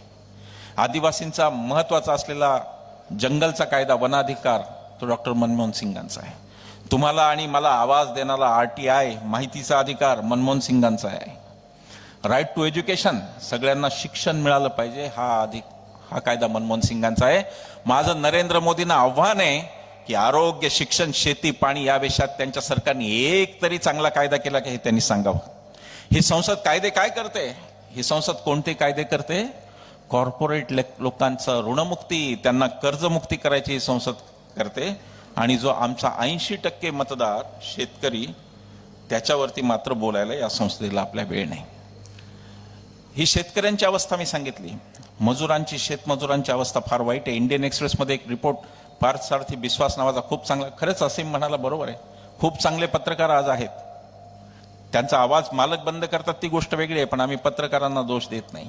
तुम्ही तुमचा जमीर टिकून आहात, तुम्ही आमच्या बातम्या पाठवता, त्या छापणं का न छापणं मालकांच्या हातात आहे. पार्थसारथी बिस्वास नावाचा इंडियन एक्सप्रेसचा एक पत्रकार आहे, त्यांनी आकडेवारी दिली. धक्का मराठवाड्याच्या शेती प्रश्नावर, मराठवाड्याच्या शेतकऱ्यांवर हा सातत्याने गेली 5 वर्ष लिहितोय. त्यांनी एका धोक्याची जाणीव करून दिली, तो एक सामाजिक धोका म्हणून लक्षात घ्या. त्याच्यावरती बोलणं आवश्यक आहे, सरकार काय करायचं ते करेल. गेल्या 2 वर्षामध्ये मराठवाड्यामध्ये शेतकऱ्यांपेक्षाही शेतमजुरांच्या आत्महत्या वाढलेल्या आहेत, लक्षात घ्या. शेतमजूर हा सगळ्यात दणकट मजूर असतो, जो सगळ्याच प्रकारची कामं करत असतो, लक्षात घ्या. एक गाडीचे पार्ट बदलणारा कामगार एकाच प्रकारचं काम करतो, पण शेतीतला कामगार हा सगळ्या प्रकारची कामं करतो. याचा अर्थ तो कोणत्याही परिस्थितीला तोंड द्यायला सक्षम असतो. त्याच्याकडे ती सक्षमता असते शारीरिक, ती कोणत्याही परिस्थितीला तोंड देतो. तो आज हतबल झाला आणि शेतमजूर आत्महत्या करतोय. त्याचं कारण शेतकरी मरतोय आणि म्हणून शेतमजूर पण आत्महत्या करतोय. ही स्थिती लक्षात घ्या. 24ची निवडणूक पक्षपेक्षा काही पाहू नका, फक्त मोदी शहा नको एवढंच ठेवा, बाकी काही ठेवू नका. मी कोणाला जे मोदी शहांच्या विरोधात आहेत त्यांचा आम्ही पाठिंबा देतोय, त्यांचे कोणतेही पक्ष आम्ही पाहत नाही, त्यांची धोरणं पाहिलेली आम्ही काय. पण ही जर शेतीची दुरवस्था संपवायची असेल आणि हे जे काही शेतकऱ्याच्या मागे लागलेलं नष्टाचार्य आहे हे जर थांबवायचं असेल तर मराठवाड्यात मला हे सांगणं भाग आहे की तुम्ही हे करा आणि शेतकऱ्याचं आयुष्य काय चाललंय त्याकडे लक्ष द्या. भ्रष्टाचार, ना खाऊंगा ना खाने दूंगा होतं ना ते. तुम्ही ते अर्धवट ऐकता, फार तुमची चुकी आहे. अजितदादा 70,000 कोटीचा घोटाळा मोदी स्वतः करतात आणि तिसऱ्या दिवशी ते उपमुख्यमंत्री दिसतात. ना खाऊंगा ना खाने दूंगा, खाने वाले हर एक को भाजपा में लाऊंगा, असं होतं पुढचं ते. हसन मुश्रीफ, छगन भुजबळ, किती नावं घ्यायची. महाराष्ट्रात 21 नेते आहेत ज्यांच्या भ्रष्टाचारावर ईडी किंवा कोणत्या यंत्रणेने काहीतरी कारवाई सुरू केली होती, पण ते भारतीय जनता पक्षात, शिंदे सेनेत किंवा राष्ट्रवादी अजितदादा मित्रमंडळात गेल्यावर ती कारवाई थांबवण्यात आली. ईडीचं जे चाललंय ते भयावह आहे, असे मी सांगितलं थोडक्यात, जास्त नाही सांगणार. अनिल देशमुखांच्या केसमध्ये त्यांनी सांगितलं 100 कोटीचा दावा लावला होता आणि सांगितलं कोर्टात की 1.71 कोटीचा घोळ आहे. कोर्ट म्हटलं की त्याचा तरी एखादा पुरावा द्या, एक तरी पुरावा त्याचा द्या. त्यांनी सांगितलं आमच्याकडे पुरावा नाही, ही सांगोवांगीची घटना, हिअरसे असा शब्द वापरला. त्यांना किती महिने जेलमध्ये ठेवलं, कसं ठेवलं ते मी सांगितलं. संजय राऊतांची केस काय आहे? त्यांनी त्यांच्याच भावाकडून 50 लाख ऑफिशियली चेकनी उसने घेतले आणि ते चेकनी नंतर फेडले सुद्धा होते. ही 50 लाखाची रक्कम त्यांच्या राज्यसभेतल्या सगळ्या शपथपत्रांमध्ये दिसत होती. पण त्या भावाचा कुठल्या तरी काहीतरी कंपनीशी संबंध लावून संजय राऊतांना जे बोलेल त्यांना मी आत टाकू. लक्षात घ्या, ईडीचं काय, ईडी आता एन्फोर्समेंट डिपार्टमेंट राहिलेलं नसून ते भारतीय जनता पक्षाचं इलेक्शन डिपार्टमेंट झालेलं. लक्षात घ्या, हे सगळे पळपुटे जे पळाले ना सुरत आणि गुवाहाटीला, हे त्या ईडीमुळे पळालेत. प्रत्येकावर काही ना काही होतच आणि अजूनही पळतायत. तुमच्या तालुक्यातले एक काँग्रेसचे नेते पण परवा पळाले, बसवराज पाटील. काही लोक म्हणतात बाबा बँकेचा काहीतरी लफडा आहे वगैरे. आता हे साखर कारखाने बँकवाले अशीच अडचणीत आले. सहकार चळवळ झाली नसती तर बरं केलं असतं असं वर विखे पाटलांना वाटलं असेल, किंवा ही सहकार चळवळ मी काढली नसती तर. सगळे त्याच भीतीने गेलेत. हे कोणी काय विचारधारा वगैरे यांना काही नाही संबंध, यांचा विचार करण्या इतकं डोकंच नाही यांना कोणाला, तर विचार काय करणार आहेत. हे फक्त ईडीच्या भीतीने गेलेले आहेत. एकनाथ शिंदे यांच्या पीएला सचिन जोशी असं काहीतरी बहुधा नाव आहे त्यांचं, त्यांना जेव्हा ईडीने ताब्यात केलं तेव्हा त्या सत्तांतराची हालचाल सुरू झाली. मोदींची भ्रष्टाचारावर भूमिका काय हा खरा मुद्दा आहे. इकडे सांगायचं ना खाऊंगा ना खाणे दूंगा आणि तिकडे 70,000 कोटी खाणाऱ्या त्यांनीच आरोप केला, त्यांना तिथे उपमुख्यमंत्री करायचं. सगळे भ्रष्ट भाजपात आहेत. लक्षात घ्या, कृपाशंकर सिंग त्यांना जौनपूरमधून तिकीट दिलंय. हेच कृपाशंकर सिंग होते ज्यांच्यावर हेच देवेंद्र फडणवीस विधानसभेत आरोप लावत होते की 400 एकर बेनामी जमीन यांची कोकणात. हेच देवेंद्र फडणवीस होते आणि हेच कृपाशंकर सिंग आहेत जे आता जौनपूरमधून भारतीय जनता पक्षाच्या तिकिटावर लढतात. भ्रष्टाचारावर यांची भूमिका काय? समृद्धी महामार्ग कोणी खाल्ला? पुढे तुमचं सरकार येणार आहे, मी तुम्हाला सांगतो, महाविकास आघाडी, मी तुम्हाला गॅरंटी देतो महाराष्ट्रात तुमचं सरकार येणार आहे. ते जर यायचं नसतं तर एवढी माणसं इथे आलीच नसती. आम्ही काही खरंच बाळासाहेब ठाकरेंसारखे वक्ते नाही कोणी. ही माणसं आली ती ग्वाही द्यायला. कॅमेरामन भाऊ, माझी विनंती आहे की हे फिरवा, याच्यासाठी नाही की आमच्या सभेला एवढी माणसं आली, याच्यासाठी की मोदी शहांना पाडण्याची इच्छा असलेली एवढी माणसं आली, हेच दाखवण्यासाठी. काय भूमिका आहे? तुमचं सरकार येईल त्या दिवशी पहिलं काम करा, यांचा खोटारडा आयटी सेल पहिला बंद पाडा. सिद्धरामय्यांनी ते केलं कर्नाटकात. सिद्धरामय्यांनी पहिलं काम केलं की यांचा आयटी सेल, जिथून खोट्याची फॅक्टरी, झूट की फॅक्टरी, प्रत्येक नेत्याचे मॉर्फ केलेले खोटे फोटो, बायकांबरोबरचे चारित्र्यहनन करणारे खोटे, ते पहिलं काढा. आणि दुसरी गोष्ट मी सांगतोय, शिवसेना ओरिजिनल, काँग्रेस आणि राष्ट्रवादी ओरिजिनल, तिघांना मी सांगतोय, दुसऱ्या दिवशी या समृद्धीची चौकशी सुरू करा. यांच्यातले अर्धे जेलमध्ये जाणार आहेत. समृद्धी महामार्गाची चौकशी करा. आणि तुम्ही ती केली नाही तर आम्हीच तिथे येऊन मंत्रालयात उपोषणाला बसू तुमच्या पुढे. आम्ही निर्भय बनो चालू ठेवणार. निर्भय बनो बंद होणार नाही. निर्भय बनो जनतेचा आवाज म्हणून चालू राहील. आणि आज आम्ही ज्यांना पाडा म्हणतोय, जे निवडून या म्हणतोय, ते निवडून आल्यावर उद्या त्यांचाही जर कारभार चुकीचा झाला तर पुन्हा आम्ही तिथे आहोत, हे मी तुम्हाला सांगतोय.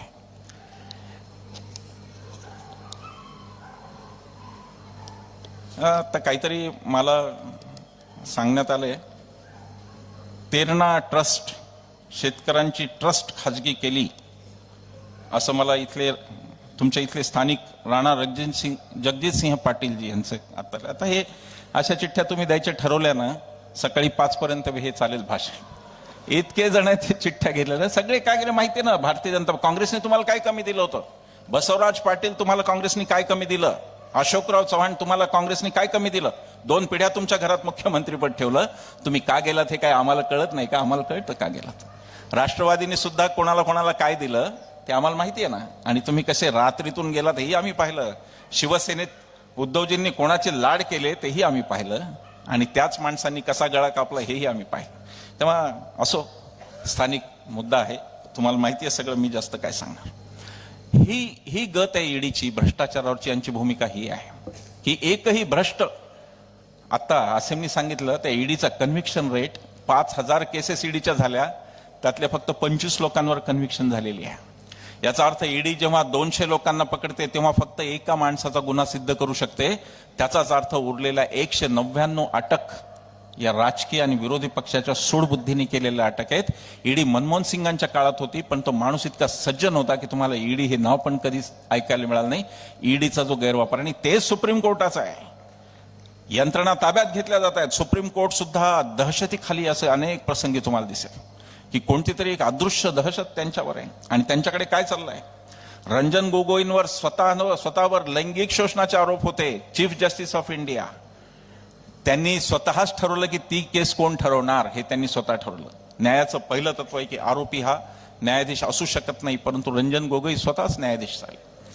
अरुण मिश्रा नावाचे दुसरे जज, ते अरुण मिश्रांनी अफरातफरीचा गुन्हा होता त्यांच्यावर, पैसे खाल्ल्याचा आरोप होता, त्यांनी सुद्धा स्वतःच जज निवडले आणि स्वतःचा निकाल स्वतःच देऊन टाकला.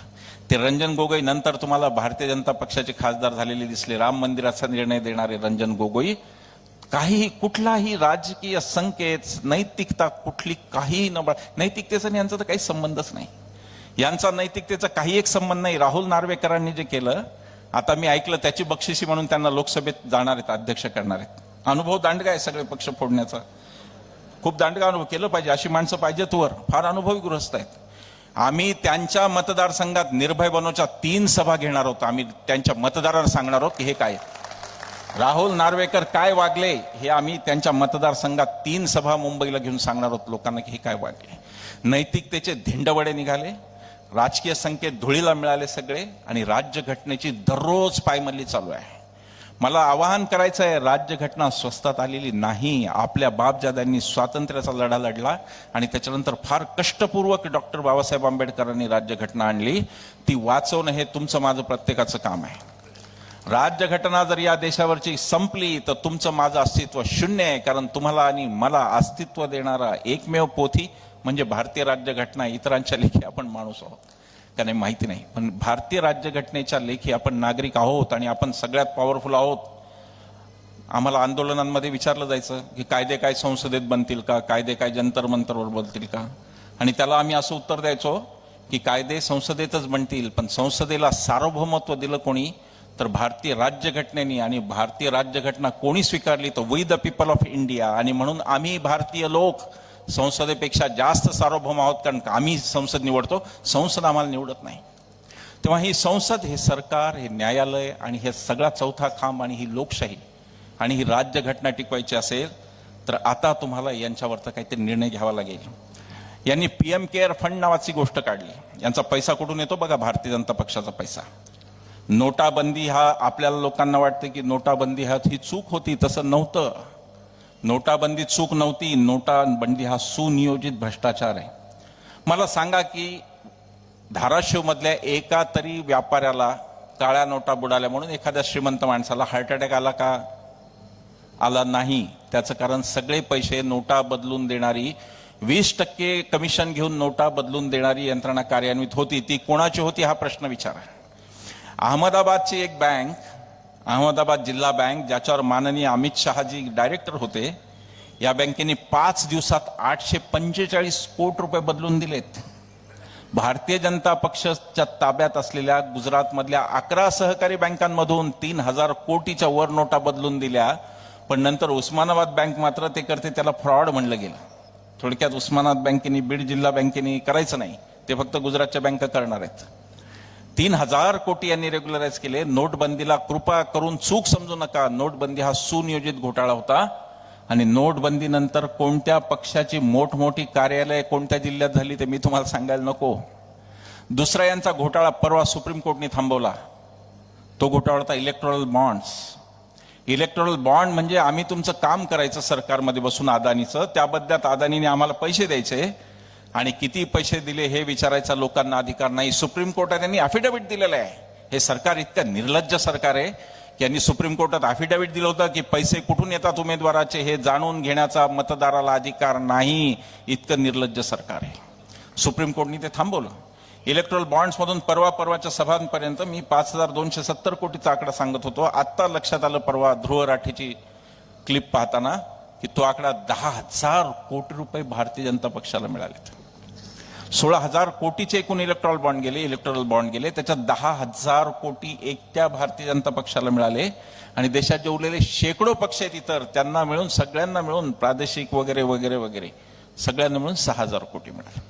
ही यांच्या भ्रष्टाचाराची कथा आहे. हा पीएम केअर फंड सुद्धा भ्रष्टाचार. भारतीय जनता पक्षाला 2,913 कोटी रुपये भारतीय जनता पक्षाला म्हणजे पीएम केअर फंडला. पण तो भारतीय जनता पक्षाचा अशासाठी म्हणायचं की तो खाजगी आहे का सरकारी हे कोणाला माहिती नाही. हा फंड माहिती अधिकारात येत नाही. हा माहिती अधिकारातच येत नाही आणि त्यामुळे खाजगी आहे का सरकारी तेच माहित नाही. तिथून 2,913 कोटी आपल्याच कंपन्यांनी इंडियन ऑइल सारख्या जे महाग आपल्याला पेट्रोल विकतात त्यांनी 2,913 कोटी रुपये त्यातून दिलेत. यांचे बसवराज यत्नाळ नावाचे बसवगौडा यत्नाळ नावाचे आमदार आहेत कर्नाटकाचे. त्यांनी उघड धमकी दिली आणि ते म्हणाले की जर माझ्या विरुद्ध काही बोलला तर याद राखा 40,000 करोडचा कोविड घोटाळा मी बाहेर काढेन. हे सगळं हाताळण्यासाठी हे सगळं कोणत्या दिशेने बघा. कारण आपण अडाणी लोकांना निवडून दिलं म्हणून ही हालत. अडाणी याचा अर्थ न शिकलेले लोक, त्यांना कळत नाही असं नाही. या देशात या राज्यात वसंतदादा पाटलांसारख्या मोठ्या माणसांनी राज्य चालवलं जे काही शिकलेले नव्हते. पण ज्यांचे उद्देश वाईट नव्हते असे लोक निवडा. बाबासाहेबांना विचारलं होतं की ही घटना यशस्वी होईल का. तर बाबासाहेब असं म्हणाले की ही घटना कितीही वाईट लिहिलेली असेल पण राबवणाऱ्यांची नियत चांगली असेल तर ही यशस्वी होईल. या उलट ही घटना कितीही चांगली असेल पण राबवणाऱ्यांची नियत वाईट असेल तर ही यशस्वी होणार नाही. आपण आता दुसऱ्या काळात सध्या आपण जगत आहोत. सगळ्या गोष्टी मोडतोड करायची सगळीकडे. शेवटचा माझ्या मुद्द्यावर येतो आणि आता खरं माझे मित्र राज कुलकर्णी इथं बसले, त्यांना कधीतरी तुम्ही नेहरूंवरती व्याख्यान द्यायला बोलवा. ते नेहरू विषयातले तज्ज्ञ आहेत. आमचे भाऊ सुद्धा कळमनुरून आलेत. स्वागत आहे तुमचं. या देशातल्या जो यांचा राष्ट्रवाद भंपक राष्ट्रवाद संघाचा त्याचं एक अभिन्न अंग आहे. त्याचं एक अजून वैशिष्ट्य आहे म्हणजे इथल्या स्वातंत्र्य लढ्याची मोडतोड त्यांना करायची. जिथे मी नाही तिथलं मी सगळं मोडून काढीन. खेळात छोटा मुलगा असतो ना, तो म्हणतो की मला खेळात नाही घेतलं तर मी खेळ मोडतो सगळा. तशा प्रकारची वृत्ती आहे. संसद भवन केलं. मोदीजींना शक करता व्हायचं आहे. सगळं माझ्यापासून सुरू झालं. शिवाजी महाराजांपासून शक सुरू झाला. आपण शिवशक म्हणतो त्याला, शालिवाहन शक असतं. यांना सगळी सुरुवात स्वतःपासून करायची म्हणून ही मोडतोड. मी म्हणालो की अत्यंत टोकाचा व्यक्तिवाद आणि काही नाही, फक्त रंगीबेरंगी ड्रेस घालून फिरायचं. हे शाळेत गेलेत का माहित नाही. कोणी क्लासमेट सापडत नाही म्हणतात शाळेतला. असा एकही माणूस समोर येत नाही म्हणतात जो म्हणतो हो आम्ही एका शाळेत होतो म्हणून. असा माणूस नाही. पण जर हे शाळेत गेले असतील तर यांना फॅन्सी ड्रेसमध्ये खूप दरवेळेला पारितोषिक मिळालं असेल. ते वेगवेगळ्या टोप्या, वेगवेगळे काय पोशाखाचं बोलून, कधी मोराचं पीसच लावतील. काय कृष्णाचा अवतार हेच, रामाचा अवतार हे सगळे हेच, मोरपीस यांची सगळंच यांचं. करायचं काही नाही, फक्त देशभर फिरायचं. आपल्या फिरण्यावर यांच्या जाहिरातीवर या देशाचे 5,500 करोड खर्च झालेत. लक्षात घ्या. यांची जी हौस स्वतःची जाहीर सगळीकडे मोदी दिसतं. बस स्टँडवर मोदी, पेट्रोल पंपावर मोदी, रेल्वे स्टेशनवर मोदी. अहो ते तुमचे एखादे नगरसेवक काहीतरी सुलभ शौचालय वगैरे बांधतात तिथेही त्यांचाच मोदीजींचाच फोटो. शौचालयावर तरी नगरसेवकाचा येऊ द्या बाबा, कोणाचा तेवढ्यावर तरी येऊ द्या की मी बांधलं बा सुलभ शौचालय, चांगली गोष्ट केली आहे मी. हा सगळा व्यक्तिवाद या देशाचा सत्यानाश करतोय आणि त्याच्याबद्दल आंदोलनाची मोडतोड केली जाते. आम्ही काही गोष्टी मुद्दाम सांगतो, त्या प्रत्येक भाषणात सांगतो, त्या रिपीट होतात. माझ्याकडे 7 मिनिट आहेत, तेवढ्यात मी संपवणार आहे. 5च मिनिटात संपवणार आहे. आपल्या राष्ट्रनेत्यांची बदनामी ही यांची मोहिमे लक्षात घ्या. मग ते आपले गांधीजी असोत, नेहरू असोत, सुभाषचंद्र बोस असोत, बाबासाहेब असोत किंवा सरदार पटेल असोत, या सगळ्यांच्या बदनामीची एक मोहीम तुमच्या व्हॉट्सअपवर चालते. 14 एप्रिलला बाबासाहेबांची जयंती असते, बरोबर 13 एप्रिलला मेसेज येतो की हे काय एकटे घटने तज्ञ, तिथे काय 396 समिती होती वगैरे. मग त्यांना सांगायला लागतं अरे बाबा जे दुसरे 7 होते ते कधीही आले नाही आणि म्हणून राज्यघटना लिहिण्याची जिम्मेदारी बाबासाहेबांवर पडली एकट्यावर आणि म्हणून आपण त्यांना शिल्पकार म्हणतो. हे आपल्याला त्यांना सांगावं लागतं. प्रत्येक बाबीची मोडतोड चालू आहे. गांधीजींचं आणि बाबासाहेबांचं भांडण फार रंगून सांगितलं जातं की ते कसे एकमेकांचे शत्रू नव्हते. ह्या दोन परस्पर समांतर चाललेल्या रेषा आहेत. एक माणूस अस्पृश्यता नष्ट करतो म्हणतो तोही गांधीजी आहेत आणि बाबासाहेब दुसऱ्या बाजूने लढतायत. बाबासाहेबांना स्वाभाविक त्याची झळ जास्त आहे कारण बाबासाहेबांनी भोगलेलं आहे आणि म्हणून बाबासाहेब हे जास्त वेगळ्या पद्धतीने त्या प्रश्नाकडे बघतात.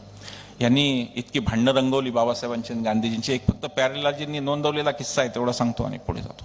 प्यारेलालजी हे गांधीजींचे अनेक वर्ष सचिव होते.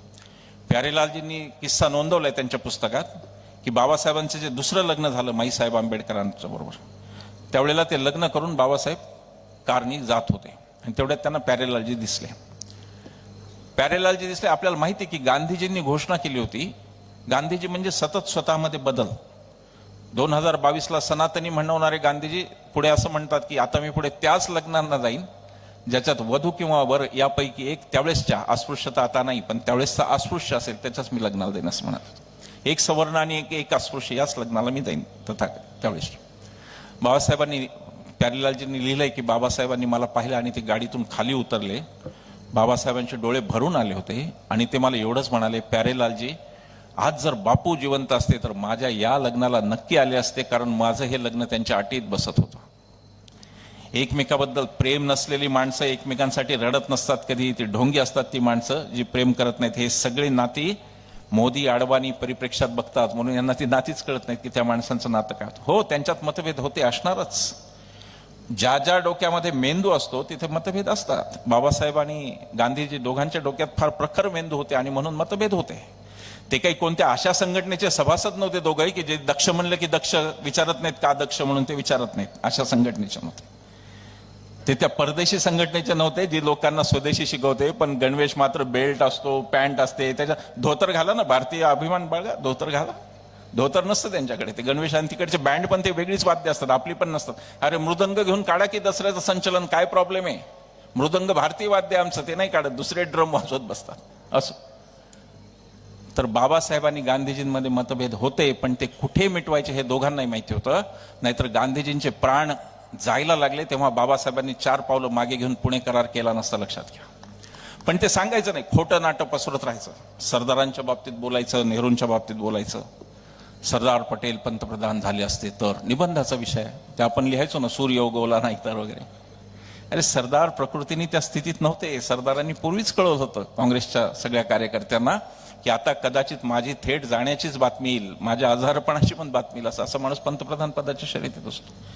त्या सरदार पटेलांचा एक किस्सा, काकासाहेब गाडगीळ पुण्याचे खासदार होते आणि मंत्री राहिले पहिल्या मंत्रिमंडळात. त्या काकासाहेब गाडगिळांनी किस्सा लिहिलाय, नेहरू पटेल भांडण यांनी किती रंगवलं ते बघा. आणि त्याच्यासमोर हा किस्सा पथिक नावाच्या पुस्तकात त्यांचा किस्सा, पथिक नावाचं आत्मचरित्र काकासाहेब गाडगिळांनी त्यात लिहिलं, त्यात तो किस्सा आहे.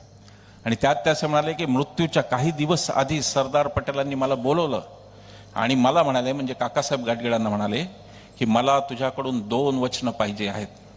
पहिलं वचन हे की मी ज्या दिवशी जाईन त्या दिवशी दिवसभर तू जवाहर सोबत असशील कारण माझ्या जाण्याचा धक्का जवाहरला सहन होणार नाही.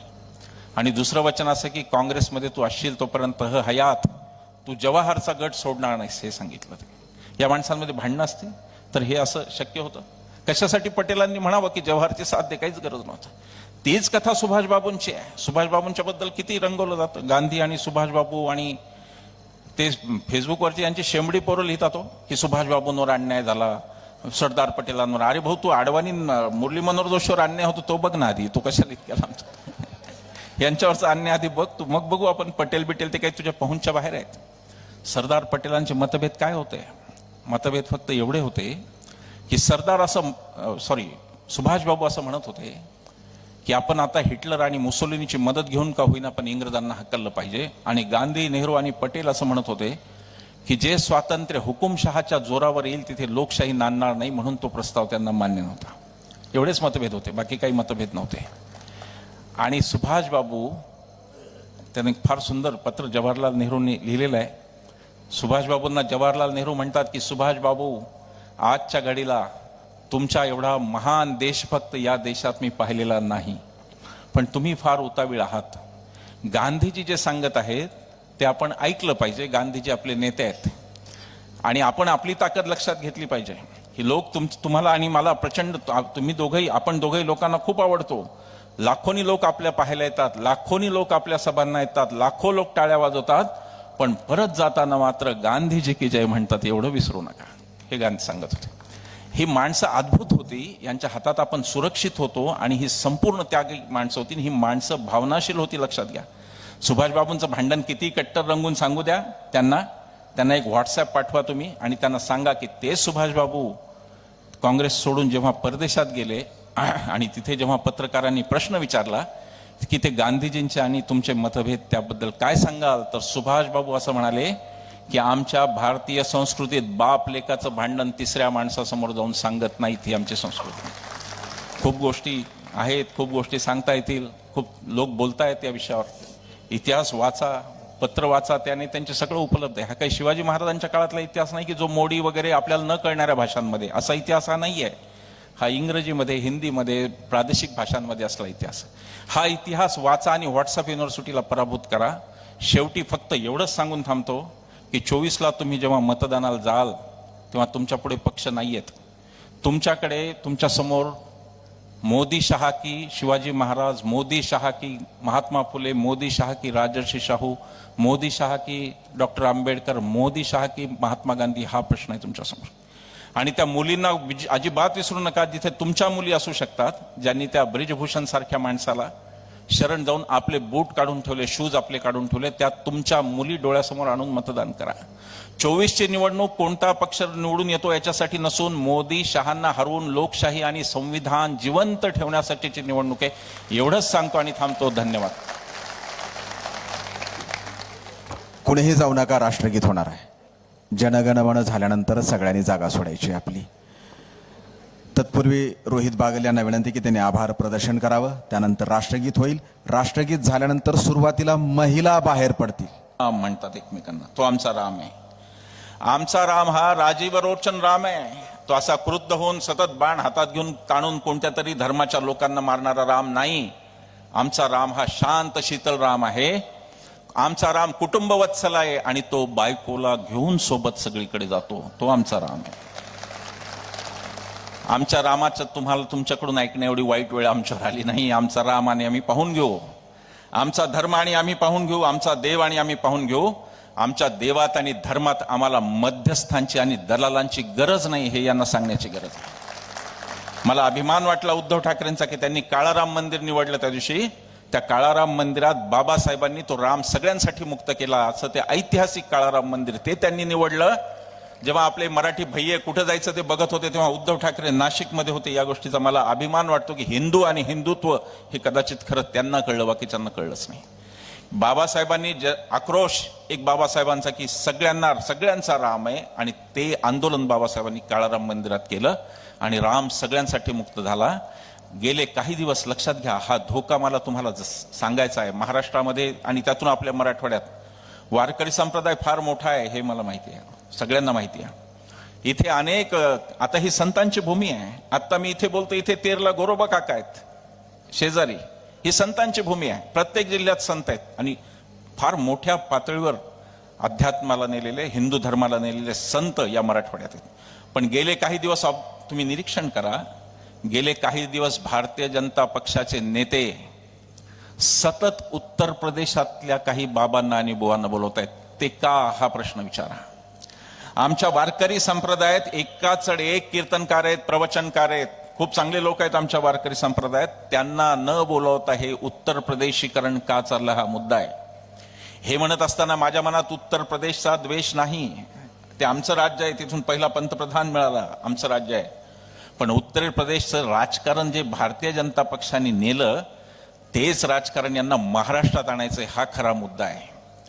तुम्ही लक्षात घ्या की तुकोबा म्हणाले आमचे की सोने चांदी आम्हा मृत्तिके समान. अरे सोनं चांदी आम्हाला मातीसारखं आहे, तुकाराम महाराज म्हणाले. तुकाराम महाराजांनी शिवाजी महाराजांची भेट पण म्हणजे गिफ्ट, तुकाराम महाराज म्हणाले मी काय करू हे बक्षीस घेऊन, मी तर साधू आहे, संत आहे, मला काय संसार नाही, काही नाही. आणि यांचं राजकारण असं आहे की हे एका योगीला मुख्यमंत्री करतात, हे यांचं राज्य आहे. हिंदू धर्मामध्ये संन्यासांनी काहीही करायचं नसतं शिवाय साधनेच्या. हा मुख्यमंत्री झाला माणूस आणि हे सांगणार की हिंदू म्हणजे काय हे आम्हाला सांगणार. तो तिथे काय काय बोलतो, या माणसाची इतकी हद्द झाली की एका प्रचार सभेत हा माणूस आपली भारतीय सेनेचा उपयोग नाही करतायत निवडणुकीसाठी कोणाला, कारण ती स्वतंत्र आहे, ती आपल्या देशाचा भाग आहे, ती राजकीय नाही. आपली भारतीय सेना ही राजकीय नाही. त्या भारतीय सेनेबद्दल हा माणूस, त्या भारतीय सेनेला भारत की मिलिटरी न म्हणता मोदीजी की सेना म्हणतो हा माणूस. हे कुठं चाललं हे लक्षात घ्या. भारतातली लोकशाही जर संपली तर त्याचे परिणाम तुमच्या आणि माझ्या मुलांना भोगावे लागण्यात लक्षात घ्या. रशियामध्ये जे झालं, पुतीन जो करतोय, आणि उत्तर कोरियात तो जो काय तो किंग जोम काय तो जो करतोय, तिकडे देश चालू आहे. सगळे पक्ष संपवायचे आहेत, सगळे पक्ष संपून एकच पक्ष ठेवायचा आहे, त्याचं नाव भारतीय जनता पक्ष. सगळे संपून एकच नेता ठेवायचा आहे, फार तर मोदींनी त्याच्या फार खाली शहा, बाकी पक्ष पण ठेवायचे. हे हुकुमशाहीकडे चाललंय. उत्तर कोरिया आणि रशियाच्या दृष्टीने भारताने, उत्तर कोरियात निवडणुका होतात, यांचे जे चमचे ते अंधभक्त असतात, ते म्हणतात भारतात निवडणुका होत नाहीत का? निवडणुका होतात, त्या उत्तर कोरियातही होतात. पण उत्तर कोरियात तुम्हाला सक्ती आहे की त्याच पक्षाला एकाच मत द्यायचं, विरोधात मत दिलं तर ते तुम्हाला देशद्रोही ठरवून काही करतात. पुतीनचं निवडणूक होते, पण पुतीनच्या निवडणुकीत दुसरा कोणताही पक्ष उभा राहू शकत नाही. आणि जर कोणी उभा राहायचा प्रयत्न केला तर त्याला पुतीन गायब करतो, त्याचा खून होतं, त्याला संपून टाकतात. हे सगळं या देशात करायचं असेल तर हे जे फोटो आपण लावले हे आपल्याला कधीही माफ करणार नाहीत, लक्षात घ्या. शिवाजी महाराजांचा विषय घेऊ. अरे, कल्याणच्या सुभेदाराची सून अशीच आमूची आई असती, बदले छत्रपती. तुम्ही काय सांगितलं 14ला? छत्रपती का आशीर्वाद, यांची घोषणा होती महाराष्ट्रात. छत्रपतींचा कशासाठी पाहिजे होता आशीर्वाद? मणिपूरमध्ये 2 नग्न भगिनी पळतायत आणि त्यांच्या मागे हजारोचा जमाव पळतोय बलात्कारासाठी, त्याच्यासाठी पाहिजे होता तुम्हाला तो आशीर्वाद. पुलवामा, त्याच्यावर येईन मी नंतर. बिल्किस बानो, तिच्यावर बलात्कार झाला, 11 लोकांनी बलात्कार केला. ती काही कोणत्या पक्षाशी संबंधित नव्हती, राजकारणात नव्हती, ती साधी स्त्री होती. यांना बलात्कार केल्यानंतर श्रेयानी सांगितलं, मी जास्त सांगत नाही, पण त्या कुठलाही अधिकार नसताना गुजरातचं सरकार त्यांना सोडून देतं. ही हुकुमशाहीकडे वाटचाल आहे. आणि त्याच्यानंतर त्या बलात्काऱ्यांचा सत्कार होतो. हा शिवछत्रपतींचा अपमान आहे की या देशात हे घडतंय आणि हे सांगतात आम्हाला शिवछत्रपतींचा आशीर्वाद. तेव्हा आताची निवडणूक लक्षात ठेवा, 24ची निवडणूक ही मोदी शहा विरुद्ध काँग्रेस, राष्ट्रवादी, शिवसेना अशी नसून ती मोदी शहा विरुद्ध आम्ही भारतीय लोक अशी आहे, हे लक्षात घ्या. पक्षांना संपवलं जाईल. पुन्हा जर निवडून आले तर हे काही ठेवणार नाहीत शिल्लक, सांगतो मी तुम्हाला. आपकी बार 400 पार कशाच्या जोरावर म्हणतात माहिती नाही, पायाखालची वाळू तर घसरली आहे. लोक ही ताकद आहे. असू द्या, ईव्हीएम गडबड करील 10%, पण आपण 90% मत केलं तर आपण ईव्हीएमला पण हरवू आणि त्याच्या पुढे जाऊ. कोणत्या भरोशावर म्हणतात 400 आणि 400 पार होणार होता? तर एका जागेवर प्रभाव असलेले अशोक चव्हाण एवढ्या पोटतिडकीने आत का घेतले तुम्ही? अशोक चव्हाणांचा नांदेड सोडून काही प्रभाव नाही कुठे. तुम्ही कशाला धमक्या देताय त्या ममता बॅनर्जीला? आधी धमक्या काय होत्या? आधी धमक्या होत्या की भाजपात या, नाही तर ईडी लावू. आता धमक्यात की इंडिया आघाडीत जाऊ नका, नाही तर ईडी लावू. इथपर्यंत हे आलेत. पायाखालची वाळू घसरलेली आहे. मी या स्टेजवरून पुन्हा सांगतो, पुन्हा सांगतो, सगळ्या सभांमधून सांगतो, काय व्हायचं ते होऊ द्या ट्रोलिंग माझं. मी जबाबदारीने आणि अभ्यास करून सांगतोय देशाचा की 2024 सालानंतर मोदी आणि शहा यांचं सरकार येणार नाही. मी अभ्यास करून सांगतो. राजकीय गणित पूर्णतः यांच्या विरोधात आहे. राजकीय गणित यांच्या विरोधात आहे. दक्षिणेचा दरवाजा यांचा बंद झालेला आहे. आता दक्षिणेत त्यांना दरवाजा नाही. दक्षिण संपली. जे नॉर्थ ईस्ट होतं, ईशान्य भारत होता, तिथे मणिपूर नंतर कोणी यांना मत दिलं अशी अवस्था नाही. उत्तरेत सुद्धा जर पंजाब आणि दिल्ली आणि हिमाचलचा अपवाद केला तर उरलेली राज्य यांच्याकडे आहेत. आता त्यांना कागदावर गणित दिसतंय. मी पुन्हा सांगतो, उत्तर प्रदेश, मध्य प्रदेश, गुजरात आणि राजस्थान संपूर्णच्या संपूर्ण जरी भारतीय जनता पक्षाला गेलं, एकही सीट विरोधकाची आली नाही, तरी हे 225चा आकडा गाठू शकत नाहीत. हे भ्रम पसरवणार, हे मीडियातून सांगणार की आमच्याशिवाय आहेच कोण, आम्हीच लढणार, ते खरं नाही. यांचा डोलारच खोट्यावर उभा आहे.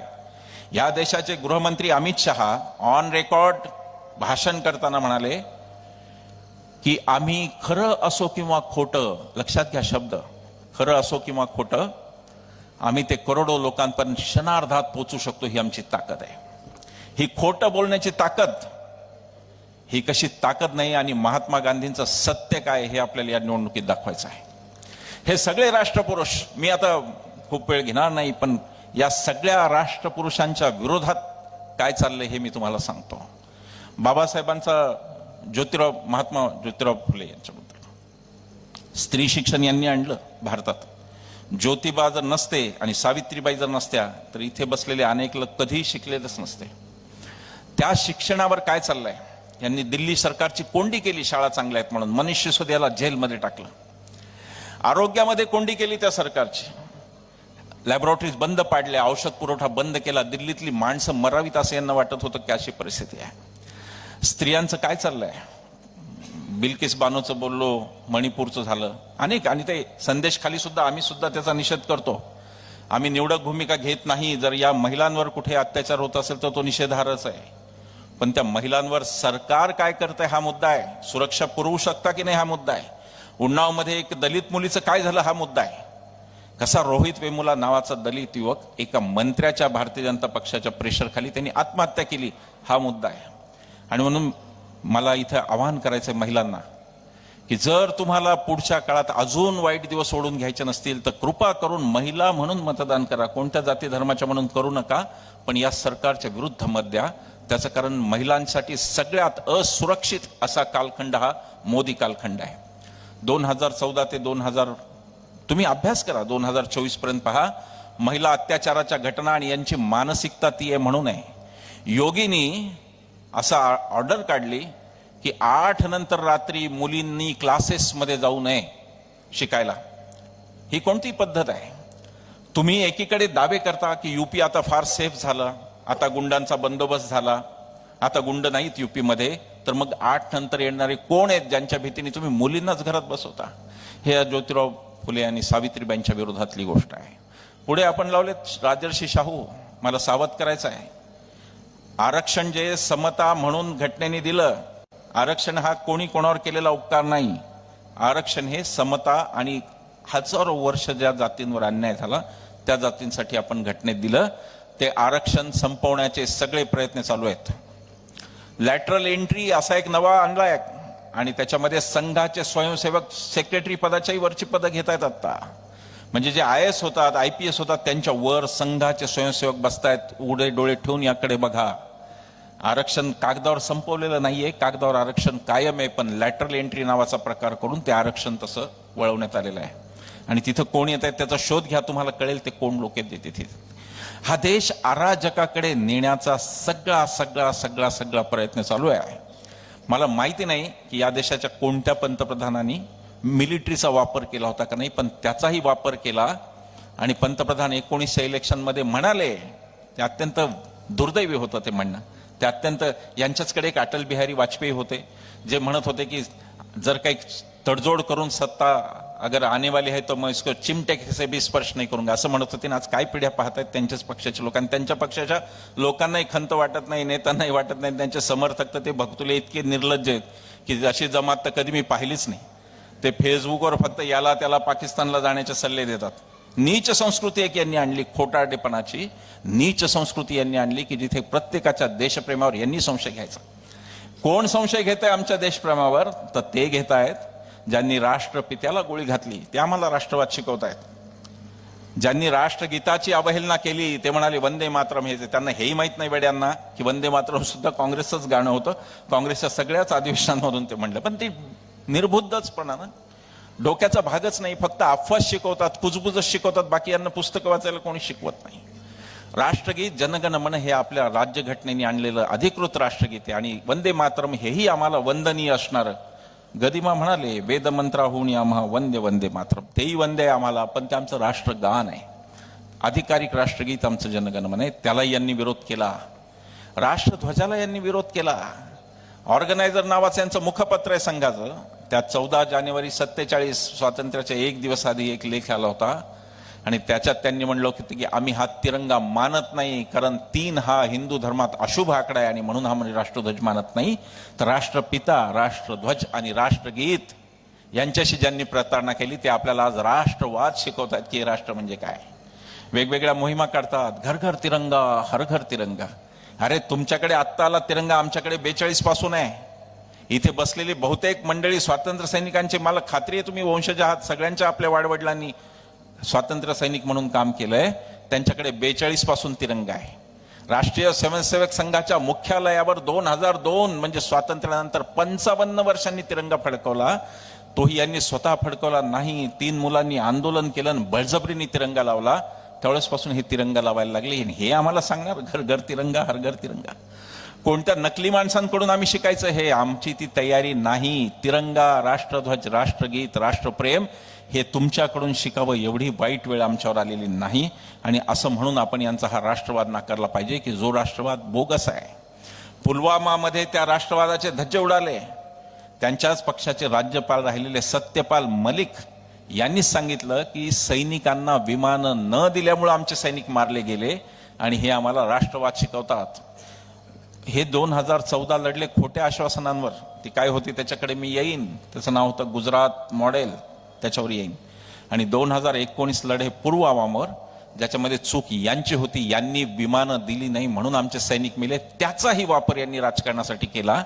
आणि पुलवामावर तुमचं पहिलं मत, पंतप्रधान म्हणाले नवीन तरुण मतदारांना की तुमचं पहिलं मत पुलवामावर द्या आमच्यासाठी. इथपर्यंत ही पातळी गेली. या देशात जे चाललंय मित्र हो, ते जर डोळे उघडून पाहिलं नाही तर उद्याचा दिवस इथं जाहीर सभा पण होणार नाहीत आणि इथे कोणाला परवानगी पण येणार नाही, हे लक्षात घ्या.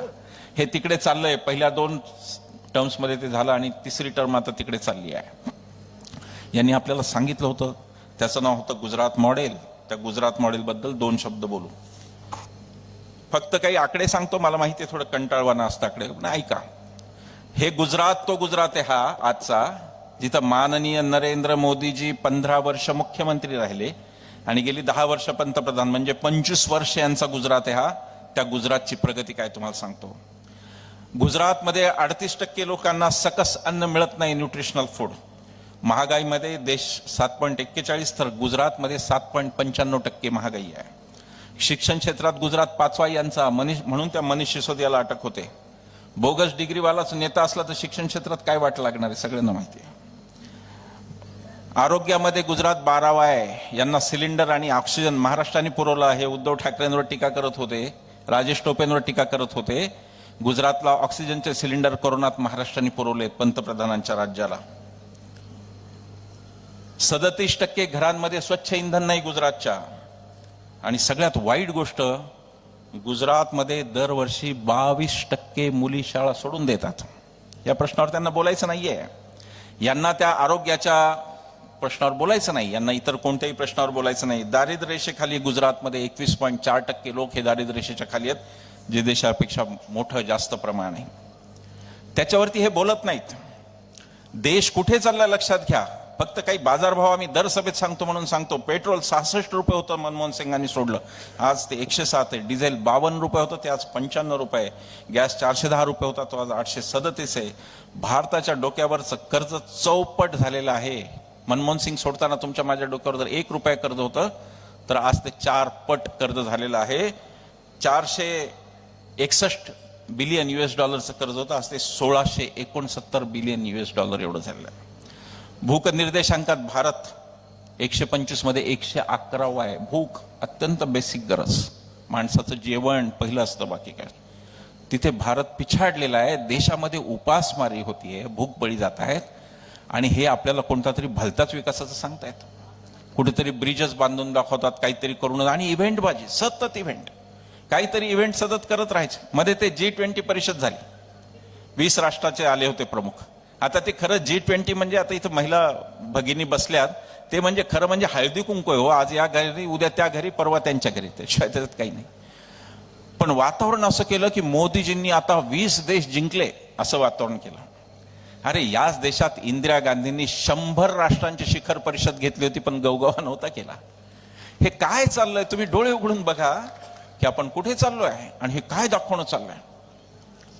अर्थव्यवस्थेचं अदानीकरण झालेलं आहे पूर्णतः. खाजगीकरण याच्या विरुद्ध इथले समाजवादी, कम्युनिस्ट, आपण सगळे आपले समविचारी तेव्हा मित्र असतील ते लढले असतील. पण आज त्याचं अदानीकरण झालेलं आहे. जागतिक अर्थव्यवस्थेमध्ये काय चाललंय ते फक्त 2 मिनिटं सांगतो आणि पुढे जाऊ, फार बोलणार नाही त्याच्यावर. आपल्या महाराष्ट्रातले भागवत कराड नावाचे मंत्री आहेत. लोकसभेत ते अर्थराज्य म्हणजे आपल्या देशाचे अर्थराज्य मंत्री आहेत. ते लोकसभेत निवेदन करताना असं म्हणाले की कॉर्पोरेट सेक्टरला म्हणजे बड्या कंपन्यांना त्यांच्या सरकारने 14 लाख कोटीची कर्जमाफी दिली. त्याच्यानंतर एक गुजरातचा एक आरबीआय एक गुजरातमध्ये खूप चांगले लोक आहेत. गुजरातच्या बद्दल वाईट मत करून घेऊ नका. गुजरात आधी आपल्या बापूंचा आणि पटेलांचा आहे, मग यांचा गुजरात आहे. कोणत्याही प्रदेशाबद्दल द्वेष बाळगू नका. ही मंडळी असतील चुकीची ती जातील, पण कोणत्याही प्रदेशात आपले भांडण नको लागायला. गुजरातच्या एका आरटीआय ऍक्टिव्हिस्टनी आरबीआयला विचारलं, रिझर्व्ह बँकेला, की किती कर्जमाफी झाली. रिझर्व्ह बँकेने तो आकडा 25,000 कोटीचा सांगितला. याचा अर्थ 9 लाख कोटीला संसदेलाच फसवलं यांनी, हे लक्षात घ्या. खरा आकडा कोणता हे सांगायला मोदीजींचा सरकारचा आणि खरेपणाचा काही एक संबंध नाही. ते चुकून खरे बोलले तर या देशात लाखो लोकांना हार्ट अटॅक येईल एखाद दिवशी, असं मला वाटतं. की लोक पटापटा हार्ट अटॅक येऊन त्या आनंदात मरतील की पंतप्रधान खरं बोलले आमचे, या आनंदात मरतील. जे अदानीकरण जे चाललं 25 लाख कोटीचा आकडा इथपर्यंत अजून ठीक आहे. त्याच्या पुढची गोष्ट सांगतो जी फार भेदक आहे, आणि ही आपल्यासाठी मराठवाड्यातल्या शेतकऱ्यासाठी ही गोष्ट फार गंभीर आहे, हे लक्षात घ्या. त्याच मराठवाड्याच्या राज्यमंत्र्यांनी मोदी सरकारमधल्या असं सांगितलं त्याच निवेदनात की शेतकऱ्यांना मात्र 1 रुपयाची सुद्धा कर्जमाफी दिलेली नाही, हे त्यांनी सांगितलं. इथे शेतकरी मरतायत. आपल्या नांदेडला काही महिन्यांपूर्वी एका शेतकऱ्यांनी आत्महत्या केली होती. हे निवडणुकीच्या वेळेला लक्षात ठेवा शेतकरी मित्रांनो, हे विसरू नका. त्यांनी आत्महत्येच्या चिठ्ठीत असं लिहिलं होतं की माझ्या कुटुंबाची मला जाळण्याचा पैसा जाळण्या इतका असण्याची पण माझ्या कुटुंबाची ऐपत नाही, म्हणून मी जाळून घेऊन आत्महत्या करतो, हे त्यांनी सांगितलं होतं. कैलास भाऊ, तुमचं विधानसभेचं अधिवेशन चालू होतं, नागपूरचं हिवाळी अधिवेशन. त्याच आठवड्यात शेजारच्या यवतमाळ जिल्ह्यात एकाच आठवड्यात 5 शेतकऱ्यांनी जीवन संपवलं त्यांचं. 2023 या साली एकाच वर्षात एकट्या बीड जिल्ह्यात, बाकीच्या जिल्ह्यांचे आकडे नाहीत माझ्याकडे, शेजारचा बीड जिल्हा, एकट्या बीड जिल्ह्यात 257 शेतकऱ्यांनी आपलं आयुष्य संपवलं एका वर्षात. ही शेतकऱ्यांच्या आत्महत्येची आकडेवारी. यांना लाज वाटत नाही की शेतकऱ्याला मात्र हे कर्जमाफी देत नाहीत आणि कॉर्पोरेट सेक्टरला हे कर्जमाफी देतात. शेतकऱ्याची अवस्था काय आहे, मी पण कापूस उत्पादक आहे, मी पण सोयाबीन उत्पादक आहे. आता तुम्हाला मी ही काय सांगू, 9,500 पर्यंत गेलेलं सोयाबीन कसं 4300वर आलं. 2014ला जो सोयाबीनचा भाव होता मोदी सत्तेत आले तेव्हा, तेवढाच भाव आजही आहे. पण उत्पादनाचा खर्च तुम्ही कुठे गेला त्याचं लक्षात घ्या. बियाण्याचा खर्च किती झाला, औषधांचा खर्च किती झाला, खताची भाव वाढ झाली, हे लक्षात घ्या. तुमच्या लक्षात येईल की फक्त शेतकरी मारत राहणे हे यांचं धोरण आहे. आणि शेतकरी का मारायचा, त्याचं कारण की तो दबून आहे, तो ऐकून घेतो. कापसाचा भाव 9,000वरून एका दिवसात 6,000 तो ऐकून घेतो. 10 क्विंटलमध्ये तुमचे 30,000 रुपये खाल्ले आणि वर बेशरमपणे 12,000 रुपये, काय 500 रुपये खात्यात टाकतात. हा सौदा परवडतो का बघा. हा सौदा जर तुम्हाला परवडत असेल तर नरेंद्र मोदींना दुप्पट जागा द्या. पण जर तुम्हाला खटकत असेल की माझे 30,000 रुपये खातात आणि 12,000 माझ्या खात्यात टाकतात, हा माझ्यासाठी तुटीचा सौदा आहे, हे जर कळत असेल तर यांना हकला, दुसरा पर्याय नाही. तुम्ही यांच्यावर काही करू शकत नाही. टोमॅटोचे भाव अनेक किती भाव सांगू, सगळ्या शेतीमालाचे, मला असं दावा करतो मी, कोणत्या शेतीमालाचा भाव यांच्या काळात वाढला यांनी सांगावं. काय शेतकऱ्याच्या आयुष्यात बदल झाला यांनी सांगावं. अरे ज्या डॉक्टर मनमोहन सिंगांना मौनी म्हणायचो, मौनी बाबा, त्या माणसांनी या देशातल्या सामान्य माणसाचं भाग्य बदलेल असे 6 कायदे आणले. प्रत्येकाला अन्न मिळायला पाहिजे, उपाशी कोणी राहू नये, कायदा, अन्न सुरक्षेचा कायदा मनमोहन सिंगांचा. या देशातल्या शेतकऱ्यांना जमिनीचा मोबदला, प्रकल्पाखाली जाणाऱ्या जमिनी 4 पट मिळावा म्हणून भूमी अधिग्रहण कायदा मनमोहन सिंगांचा कायदा आहे. मनरेगा पाहिजे, मागेल त्याला काम, मनरेगा मनमोहन सिंगांची आहे. आदिवासींचा महत्वाचा असलेला जंगलचा कायदा, वनाधिकार, तो डॉक्टर मनमोहन सिंगांचा आहे. तुम्हाला आणि मला आवाज देणारा आरटीआय, माहितीचा अधिकार, मनमोहन सिंगांचा आहे. राईट टू एज्युकेशन, सगळ्यांना शिक्षण मिळालं पाहिजे, हा कायदा मनमोहन सिंगांचा आहे. माझं नरेंद्र मोदींना आव्हान आहे की आरोग्य, शिक्षण, शेती, पाणी या विषयात त्यांच्या सरकारने एक तरी चांगला कायदा केला की हे त्यांनी सांगावं. ही संसद कायदे काय करते, ही संसद कोणते कायदे करते, कॉर्पोरेट लोकांचं ऋणमुक्ती, त्यांना कर्जमुक्ती करायची ही संसद करते. आणि जो आमचा 80% मतदार शेतकरी, त्याच्यावरती मात्र बोलायला या संसदेला आपल्या वेळ नाही. ही शेतकऱ्यांची अवस्था मी सांगितली, मजुरांची, शेतमजुरांची अवस्था फार वाईट आहे. इंडियन एक्सप्रेसमध्ये एक रिपोर्ट, पार्थसारथी बिस्वास नावाचा, खूप चांगला, खरंच असीम म्हणाला बरोबर आहे, खूप चांगले पत्रकार आज आहेत. त्यांचा आवाज मालक बंद करतात ती गोष्ट वेगळी आहे, पण आम्ही पत्रकारांना दोष देत नाही. तुम्ही तुमचा जमीर टिकून आहात, तुम्ही आमच्या बातम्या पाठवता, त्या छापणं का न छापणं मालकांच्या हातात आहे. पार्थसारथी बिस्वास नावाचा इंडियन एक्सप्रेसचा एक पत्रकार आहे, त्यांनी आकडेवारी दिली. धक्का मराठवाड्याच्या शेती प्रश्नावर, मराठवाड्याच्या शेतकऱ्यांवर हा सातत्याने गेली 5 वर्ष लिहितोय. त्यांनी एका धोक्याची जाणीव करून दिली, तो एक सामाजिक धोका म्हणून लक्षात घ्या. त्याच्यावरती बोलणं आवश्यक आहे, सरकार काय करायचं ते करेल. गेल्या 2 वर्षामध्ये मराठवाड्यामध्ये शेतकऱ्यांपेक्षाही शेतमजुरांच्या आत्महत्या वाढलेल्या आहेत, लक्षात घ्या. शेतमजूर हा सगळ्यात दणकट मजूर असतो, जो सगळ्याच प्रकारची कामं करत असतो, लक्षात घ्या. एक गाडीचे पार्ट बदलणारा कामगार एकाच प्रकारचं काम करतो, पण शेतीतला कामगार हा सगळ्या प्रकारची कामं करतो. याचा अर्थ तो कोणत्याही परिस्थितीला तोंड द्यायला सक्षम असतो. त्याच्याकडे ती सक्षमता असते शारीरिक, ती कोणत्याही परिस्थितीला तोंड देतो. तो आज हतबल झाला आणि शेतमजूर आत्महत्या करतोय. त्याचं कारण शेतकरी मरतोय आणि म्हणून शेतमजूर पण आत्महत्या करतोय. ही स्थिती लक्षात घ्या. 24ची निवडणूक पक्षपेक्षा काही पाहू नका, फक्त मोदी शहा नको एवढंच ठेवा, बाकी काही ठेवू नका. मी कोणाला जे मोदी शहांच्या विरोधात आहेत त्यांचा आम्ही पाठिंबा देतोय, त्यांचे कोणतेही पक्ष आम्ही पाहत नाही, त्यांची धोरणं पाहिलेली आम्ही काय. पण ही जर शेतीची दुरवस्था संपवायची असेल आणि हे जे काही शेतकऱ्याच्या मागे लागलेलं नष्टाचार्य आहे हे जर थांबवायचं असेल, तर मराठवाड्यात मला हे सांगणं भाग आहे की तुम्ही हे करा आणि शेतकऱ्याचं आयुष्य काय चाललंय त्याकडे लक्ष द्या. भ्रष्टाचार, ना खाऊंगा न खाने दूंगा होतं ना, ते तुम्ही ते अर्धवट ऐकता, फार तुमची चुकी आहे. अजितदादा 70,000 कोटीचा घोटाळा मोदी स्वतः करतात आणि तिसऱ्या दिवशी ते उपमुख्यमंत्री दिसतात.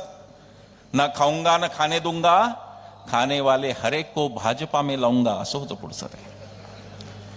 हसन मुश्रीफ, छगन भुजबळ, किती नावं घ्यायची. महाराष्ट्रात 21 नेते आहेत ज्यांच्या भ्रष्टाचारावर ईडी किंवा कोणत्या यंत्रणेने काहीतरी कारवाई सुरू केली होती, पण ते भारतीय जनता पक्षात, शिंदे सेनेत किंवा राष्ट्रवादी अजितदादा मित्रमंडळात गेल्यावर ती कारवाई थांबवण्यात आली. ईडीचं जे चाललंय ते भयावह आहे, असे मी सांगितलं थोडक्यात, जास्त नाही सांगणार. अनिल देशमुखांच्या केसमध्ये त्यांनी सांगितलं 100 कोटीचा दावा लावला होता आणि सांगितलं कोर्टात की 1.71 कोटीचा घोळ आहे. कोर्ट म्हटलं की त्याचा तरी एखादा पुरावा द्या, एक तरी पुरावा त्याचा द्या. त्यांनी सांगितलं आमच्याकडे पुरावा नाही, ही सांगोवांगीची घटना, हिअरसे असा शब्द वापरला. त्यांना किती महिने जेलमध्ये ठेवलं, कसं ठेवलं ते मी सांगितलं. संजय राऊतांची केस काय आहे? त्यांनी त्यांच्याच भावाकडून 50 लाख ऑफिशियली चेकनी उसने घेतले आणि ते चेकनी नंतर फेडले सुद्धा होते.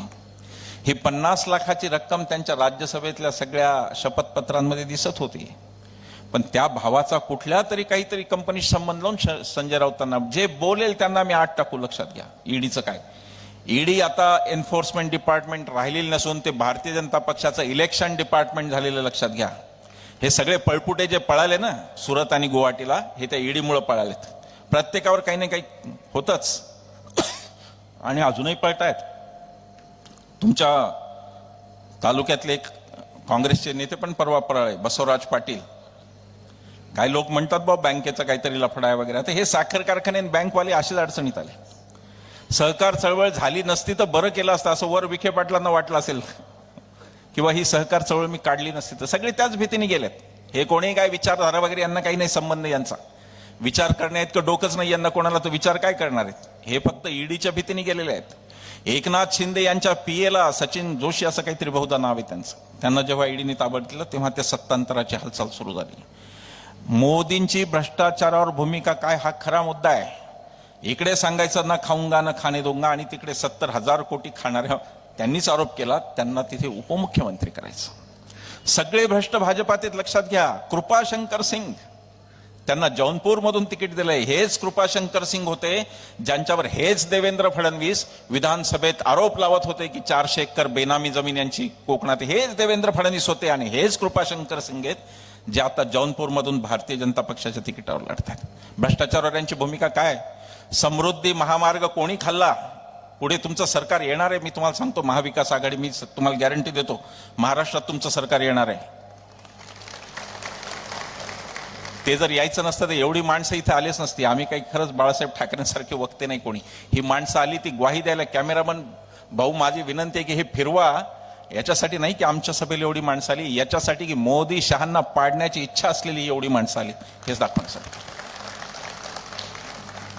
काय भूमिका आहे तुमचं? सरकार येईल त्या दिवशी पहिलं काम करा, यांचा खोटारडा IT सेल पहिला बंद पाडा. सिद्धरामय्यांनी ते केलं कर्नाटकात.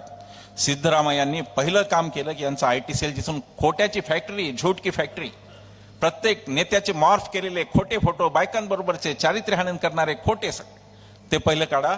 आणि दुसरी गोष्ट मी सांगतोय, शिवसेना ओरिजिनल, काँग्रेस आणि राष्ट्रवादी ओरिजिनल, तिघांना मी सांगतोय, दुसऱ्या दिवशी या समृद्धीची चौकशी सुरू करा. यांच्यातले अर्धे जेलमध्ये जाणार आहेत. समृद्धी महामार्गाची चौकशी करा. आणि तुम्ही ती केली नाही तर आम्हीच तिथे येऊन मंत्रालयात उपोषणाला बसू तुमच्या पुढे. आम्ही निर्भय बनो चालू ठेवणार आहोत. निर्भय बनो बंद होणार नाही. निर्भय बनो जनतेचा आवाज म्हणून चालू राहील. आणि आज आम्ही ज्यांना पाडा म्हणतोय, जे निवडून या म्हणतोय, ते निवडून आल्यावर उद्या त्यांचाही जर कारभार चुकीचा झाला तर पुन्हा आम्ही तिथे आहोत, हे मी तुम्हाला सांगतोय.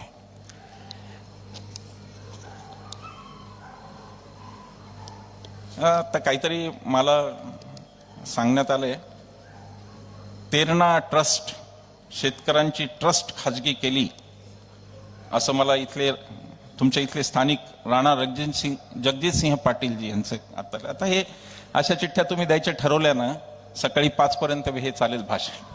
इतके जण ते चिठ्ठ्या गेलेल्या, सगळे काय गेले माहितीये ना? भारतीय जनता काँग्रेसने तुम्हाला काय कमी दिलं होतं? बसवराज पाटील तुम्हाला काँग्रेसने काय कमी दिलं? अशोकराव चव्हाण तुम्हाला काँग्रेसने काय कमी दिलं? 2 पिढ्या तुमच्या घरात मुख्यमंत्रीपद ठेवलं. तुम्ही का गेलात हे काय आम्हाला कळत नाही का? आम्हाला कळतं का गेलात. राष्ट्रवादीने सुद्धा कोणाला कोणाला काय दिलं ते आम्हाला माहिती आहे ना. आणि तुम्ही कसे रात्रीतून गेलात हेही आम्ही पाहिलं. शिवसेनेत उद्धवजींनी कोणाचे लाड केले तेही आम्ही पाहिलं. आणि त्याच माणसांनी कसा गळा कापला हेही आम्ही पाहिलं. तेव्हा असो, स्थानिक मुद्दा आहे, तुम्हाला माहिती आहे सगळं, मी जास्त काय सांगणार. ही गत आहे ईडीची, भ्रष्टाचारावरची यांची भूमिका ही आहे की एकही भ्रष्ट, आता असेंब्ली सांगितलं त्या ईडीचा कन्व्हिक्शन रेट 5000 केसेस ईडीच्या झाल्या, त्यातल्या फक्त 25 लोकांवर कन्व्हिक्शन झालेली आहे.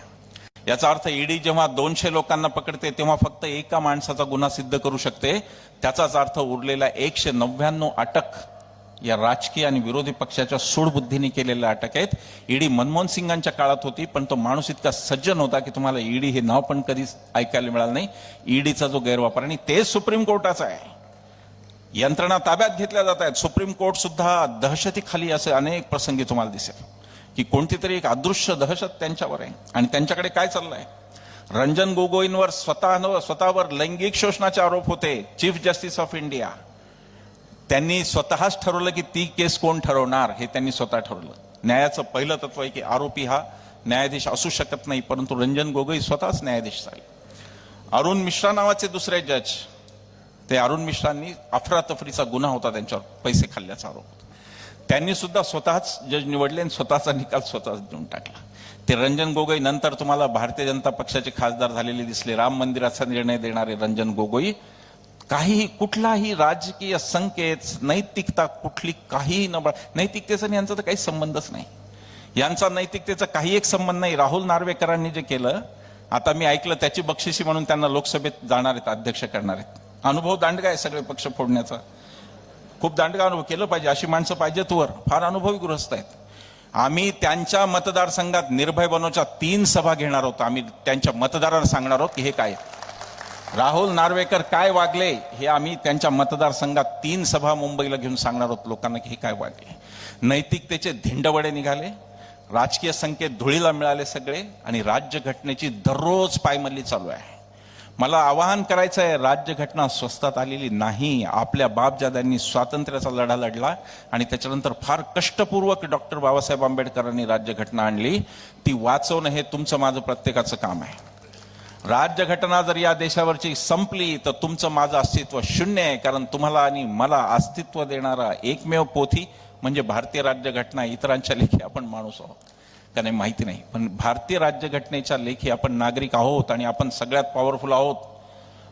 आम्हाला आंदोलनांमध्ये विचारलं जायचं की कायदे काय संसदेत बनतील का, कायदे काय जंतर मंतरवर बोलतील का, आणि त्याला आम्ही असं उत्तर द्यायचो की कायदे संसदेतच बनतील, पण संसदेला सार्वभौमत्व दिलं कोणी तर भारतीय राज्यघटनेने, आणि भारतीय राज्यघटना कोणी स्वीकारली तर we the people of India, आणि म्हणून आम्ही भारतीय लोक संसदेपेक्षा जास्त सार्वभौम आहोत, कारण आम्ही संसद निवडतो, संसद आम्हाला निवडत नाही.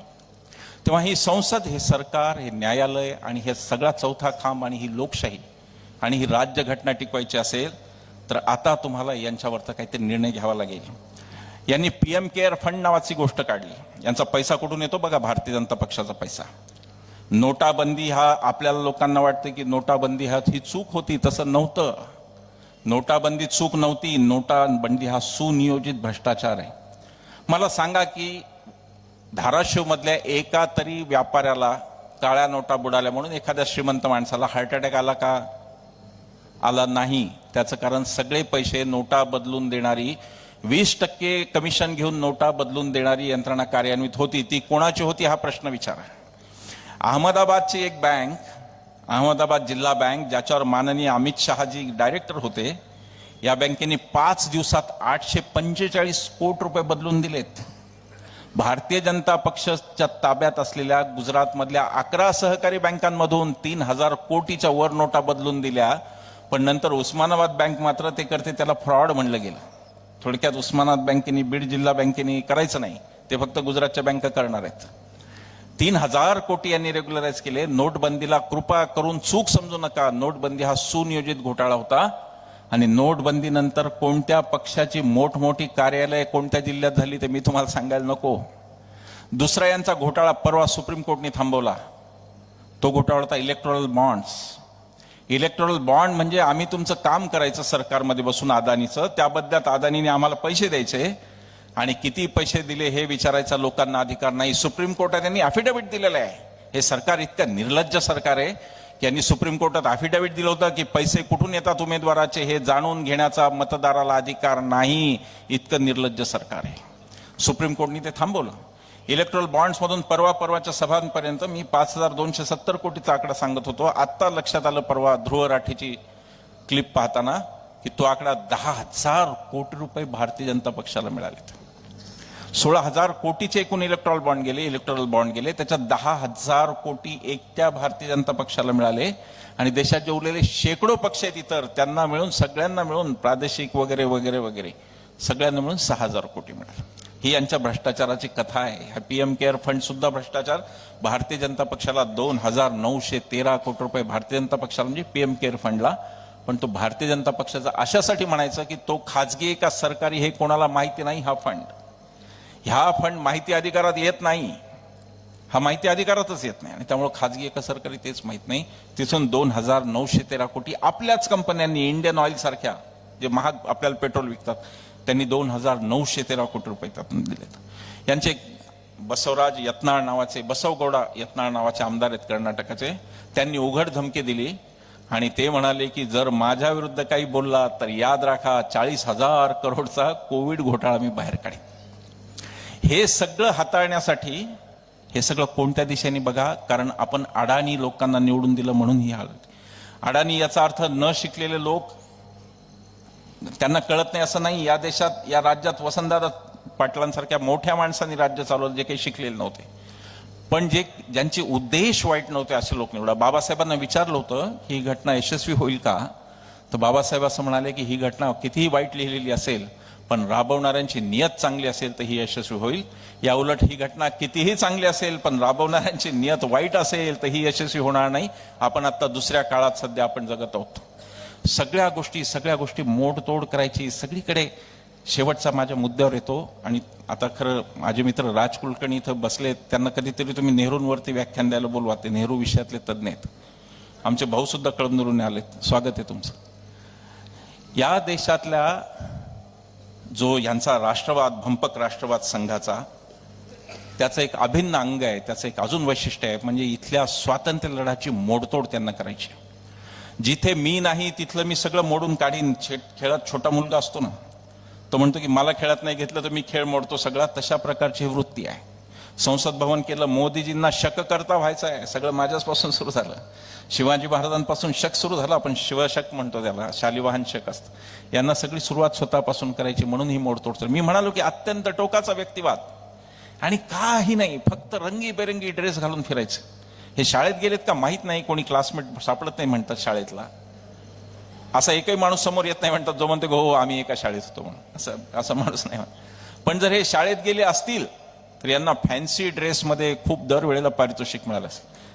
ते वेगवेगळ्या टोप्या, वेगवेगळे काय पोशाखाचं बोलून, कधी मोराचं पीसच लावतील, काय कृष्णाचा अवतार हेच, रामाचा अवतार हे सगळे हेच, मोरपीस यांची सगळंच यांचं. करायचं काही नाही, फक्त देशभर फिरायचं. आपल्या फिरण्यावर, यांच्या जाहिरातीवर या देशाचे 5,500 करोड खर्च झालेत, लक्षात घ्या. यांची जी हौस स्वतःची जी आहे, सगळीकडे मोदी दिसतं. बस स्टँडवर मोदी, पेट्रोल पंपावर मोदी, रेल्वे स्टेशनवर मोदी. अहो ते तुमचे एखादे नगरसेवक काहीतरी सुलभ शौचालय वगैरे बांधतात, तिथेही त्यांचाच, मोदीजींचाच फोटो.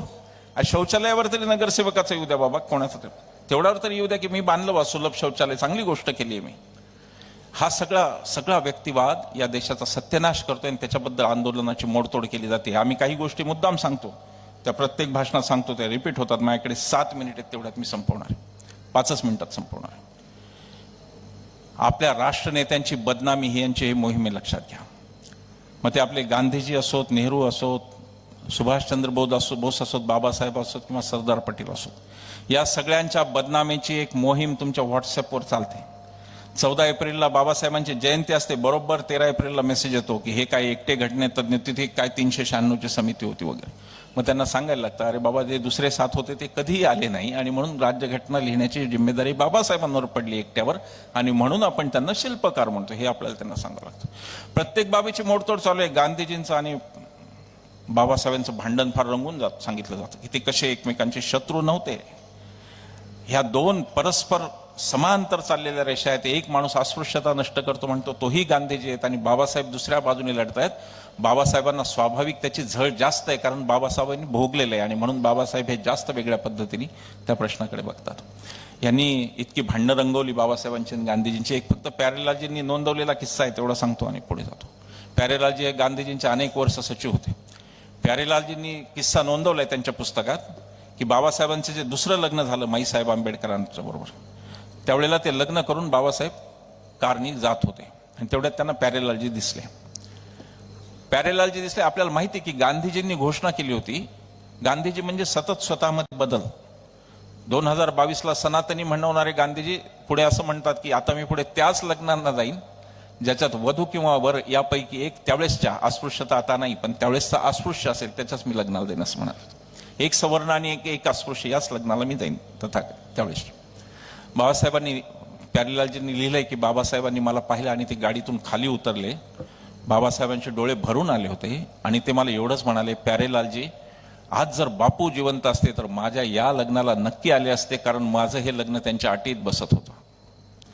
एकमेकाबद्दल प्रेम नसलेली माणसं एकमेकांसाठी रडत नसतात कधी, ती ढोंगी असतात ती माणसं जी प्रेम करत नाहीत. हे सगळी नाती मोदी अडवाणी परिप्रेक्षात बघतात म्हणून यांना ती नातीच कळत नाहीत की त्या माणसांचं नातं काय. हो त्यांच्यात मतभेद होते, असणारच. ज्या ज्या डोक्यामध्ये मेंदू असतो तिथे मतभेद असतात. बाबासाहेब आणि गांधीजी दोघांच्या डोक्यात फार प्रखर मेंदू होते आणि म्हणून मतभेद होते. ते काही कोणत्या अशा संघटनेचे सभासद नव्हते दोघंही की जे दक्ष म्हणलं की दक्ष विचारत नाहीत का दक्ष म्हणून ते विचारत नाहीत, अशा संघटनेचे नव्हते. ते त्या परदेशी संघटनेचे नव्हते जी लोकांना स्वदेशी शिकवते, पण गणवेश मात्र बेल्ट असतो, पॅन्ट असते, त्याच्या धोतर घाला ना, भारतीय अभिमान बाळगा, धोतर घाला. धोतर नसतं त्यांच्याकडे, ते गणवेश आणि तिकडचे बँड पण ते वेगळीच वाद्य असतात, आपली पण नसतात. अरे मृदंग घेऊन काढा की दसऱ्याचं संचलन, काय प्रॉब्लेम आहे? मृदंग भारतीय वाद्य आमचं, ते नाही काढत, दुसरे ड्रम वाजवत बसतात. असो, तर बाबासाहेब आणि गांधीजींमध्ये मतभेद होते, पण ते कुठे मिटवायचे हे दोघांनाही माहिती होतं. नाहीतर गांधीजींचे प्राण जायला लागले तेव्हा बाबासाहेबांनी 4 पावलं मागे घेऊन पुणे करार केला नसता, लक्षात घ्या. पण ते सांगायचं नाही, खोटं नाटं पसरत राहायचं. सरदारांच्या बाबतीत बोलायचं, नेहरूंच्या बाबतीत बोलायचं. सरदार पटेल पंतप्रधान झाले असते तर, निबंधाचा विषय ते आपण लिहायचो ना, सूर्य उगवला नाही तर वगैरे. अरे सरदार प्रकृतीने त्या स्थितीत नव्हते. सरदारांनी पूर्वीच कळवलं होतं काँग्रेसच्या सगळ्या कार्यकर्त्यांना की आता कदाचित माझी थेट जाण्याचीच बातमी येईल, माझ्या आजारपणाची पण बातमी येईल. असा माणूस पंतप्रधान पदाच्या शर्यतीत असतो. त्या सरदार पटेलांचा एक किस्सा, काकासाहेब गाडगीळ पुण्याचे खासदार होते आणि मंत्री राहिले पहिल्या मंत्रिमंडळात. ते काकासाहेब गाडगिळांनी किस्सा लिहिलाय, नेहरू पटेल भांडण यांनी किती रंगवलं ते बघा. आणि त्याच्यासमोर हा किस्सा, पथिक नावाच्या पुस्तकात त्यांचा किस्सा, पथिक नावाचं आत्मचरित्र काकासाहेब गाडगिळांनी त्यात लिहिलं, त्यात तो किस्सा आहे. आणि त्यात ते असं म्हणाले की मृत्यूच्या काही दिवस आधी सरदार पटेलांनी मला बोलवलं आणि मला म्हणाले, म्हणजे काकासाहेब गाडगिळांना म्हणाले की मला तुझ्याकडून 2 वचनं पाहिजे आहेत. पहिलं वचन हे की मी ज्या दिवशी जाईन त्या दिवशी दिवसभर तू जवाहर सोबत असशील, कारण माझ्या जाण्याचा धक्का जवाहरला सहन होणार नाही. आणि दुसरं वचन असं की काँग्रेसमध्ये तू असशील तोपर्यंत हयात तू जवाहरचा गट सोडणार नाहीस, हे सांगितलं. ते या माणसांमध्ये भांडणं असतील तर हे असं शक्य होतं? कशासाठी पटेलांनी म्हणावं की जवाहरची साथ दे, काहीच गरज नव्हतं. तीच कथा सुभाषबाबूंची आहे. सुभाषबाबूंच्या बद्दल किती रंगवलं जातं. गांधी आणि सुभाषबाबू, आणि ते फेसबुकवरची यांची शेंबडी पोरं लिहितात की सुभाषबाबूंवर अन्याय झाला, सरदार पटेलांवर. अरे भाऊ, तू आडवाणी मुरली मनोहर जोशीवर अन्याय होतो तो बघ ना आधी, तो कशाला इतक्या लांबचा यांच्यावरचा अन्याय आधी बघ तू, मग बघू आपण पटेल बिटेल ते काही तुझ्या पहुंचच्या बाहेर आहेत. सरदार पटेलांचे मतभेद काय होते? मतभेद फक्त एवढे होते की सरदार असं सुभाषबाबू असं म्हणत होते की आपण आता हिटलर आणि मुसोलिनीची मदत घेऊन का होईना पण इंग्रजांना हकललं पाहिजे. आणि गांधी, नेहरू आणि पटेल असं म्हणत होते की जे स्वातंत्र्य हुकुमशहाच्या जोरावर येईल तिथे लोकशाही नांदणार नाही, म्हणून तो प्रस्ताव त्यांना मान्य नव्हता. एवढेच मतभेद होते, बाकी काही मतभेद नव्हते. आणि सुभाषबाबू, त्याने फार सुंदर पत्र जवाहरलाल नेहरूंनी लिहिलेलं आहे. सुभाषबाबूंना जवाहरलाल नेहरू म्हणतात की सुभाषबाबू, आजच्या घडीला तुमच्या एवढा महान देशभक्त या देशात मी पाहिलेला नाही, पण तुम्ही फार उतावीळ आहात. गांधीजी जे सांगत आहेत ते आपण ऐकलं पाहिजे. गांधीजी आपले नेते आहेत आणि आपण आपली ताकद लक्षात घेतली पाहिजे. ही लोक तुम्हाला आणि मला प्रचंड, आपण दोघंही लोकांना खूप आवडतो. लाखोनी लोक आपल्या पाहायला येतात, लाखोनी लोक आपल्या सभांना येतात, लाखो लोक टाळ्या वाजवतात, पण परत जाताना मात्र गांधीजी की जय म्हणतात, एवढं विसरू नका, हे गांधी सांगत होते. ही माणसं अद्भुत होती, यांच्या हातात आपण सुरक्षित होतो आणि ही संपूर्ण त्यागी माणसं होती. ही माणसं भावनाशील होती, लक्षात घ्या. सुभाषबाबूंचं भांडण किती कट्टर रंगून सांगू द्या त्यांना एक व्हॉट्सॲप पाठवा तुम्ही आणि त्यांना सांगा की ते सुभाषबाबू काँग्रेस सोडून जेव्हा परदेशात गेले आणि तिथे जेव्हा पत्रकारांनी प्रश्न विचारला की ते गांधीजींचे आणि तुमचे मतभेद त्याबद्दल काय सांगाल, तर सुभाषबाबू असं म्हणाले की आमच्या भारतीय संस्कृतीत बाप लेकाचं भांडण तिसऱ्या माणसासमोर जाऊन सांगत नाहीत, ही आमची संस्कृती. खूप गोष्टी आहेत, खूप गोष्टी सांगता येतील, खूप लोक बोलतायत या विषयावर. इतिहास वाचा, पत्र वाचा, त्याने त्यांचे सगळं उपलब्ध आहे. हा काही शिवाजी महाराजांच्या काळातला इतिहास नाही की जो मोडी वगैरे आपल्याला न कळणाऱ्या भाषांमध्ये, असा इतिहास हा नाही आहे. हा इंग्रजीमध्ये, हिंदीमध्ये, प्रादेशिक भाषांमध्ये असला इतिहास. हा इतिहास वाचा आणि व्हॉट्सअप युनिव्हर्सिटीला पराभूत करा. शेवटी फक्त एवढंच सांगून थांबतो की 24ला तुम्ही जेव्हा मतदानाला जाल तेव्हा तुमच्या पुढे पक्ष नाही आहेत. तुमच्याकडे, तुमच्या समोर मोदी शहा की शिवाजी महाराज, मोदी शहा की महात्मा फुले, मोदी शहा की राजर्षी शाहू, मोदी शहा की डॉक्टर आंबेडकर, मोदी शहा की महात्मा गांधी, हा प्रश्न आहे तुमच्यासमोर. आणि त्या मुलींना अजिबात विसरू नका, जिथे तुमच्या मुली असू शकतात, ज्यांनी त्या ब्रिजभूषण सारख्या माणसाला शरण जाऊन आपले बूट काढून ठेवले, शूज आपले काढून ठेवले, त्यात तुमच्या मुली डोळ्यासमोर आणून मतदान करा. 24ची निवडणूक कोणता पक्ष निवडून येतो याच्यासाठी नसून मोदी शहांना हरवून लोकशाही आणि संविधान जिवंत ठेवण्यासाठीची निवडणूक आहे. एवढंच सांगतो आणि थांबतो. धन्यवाद.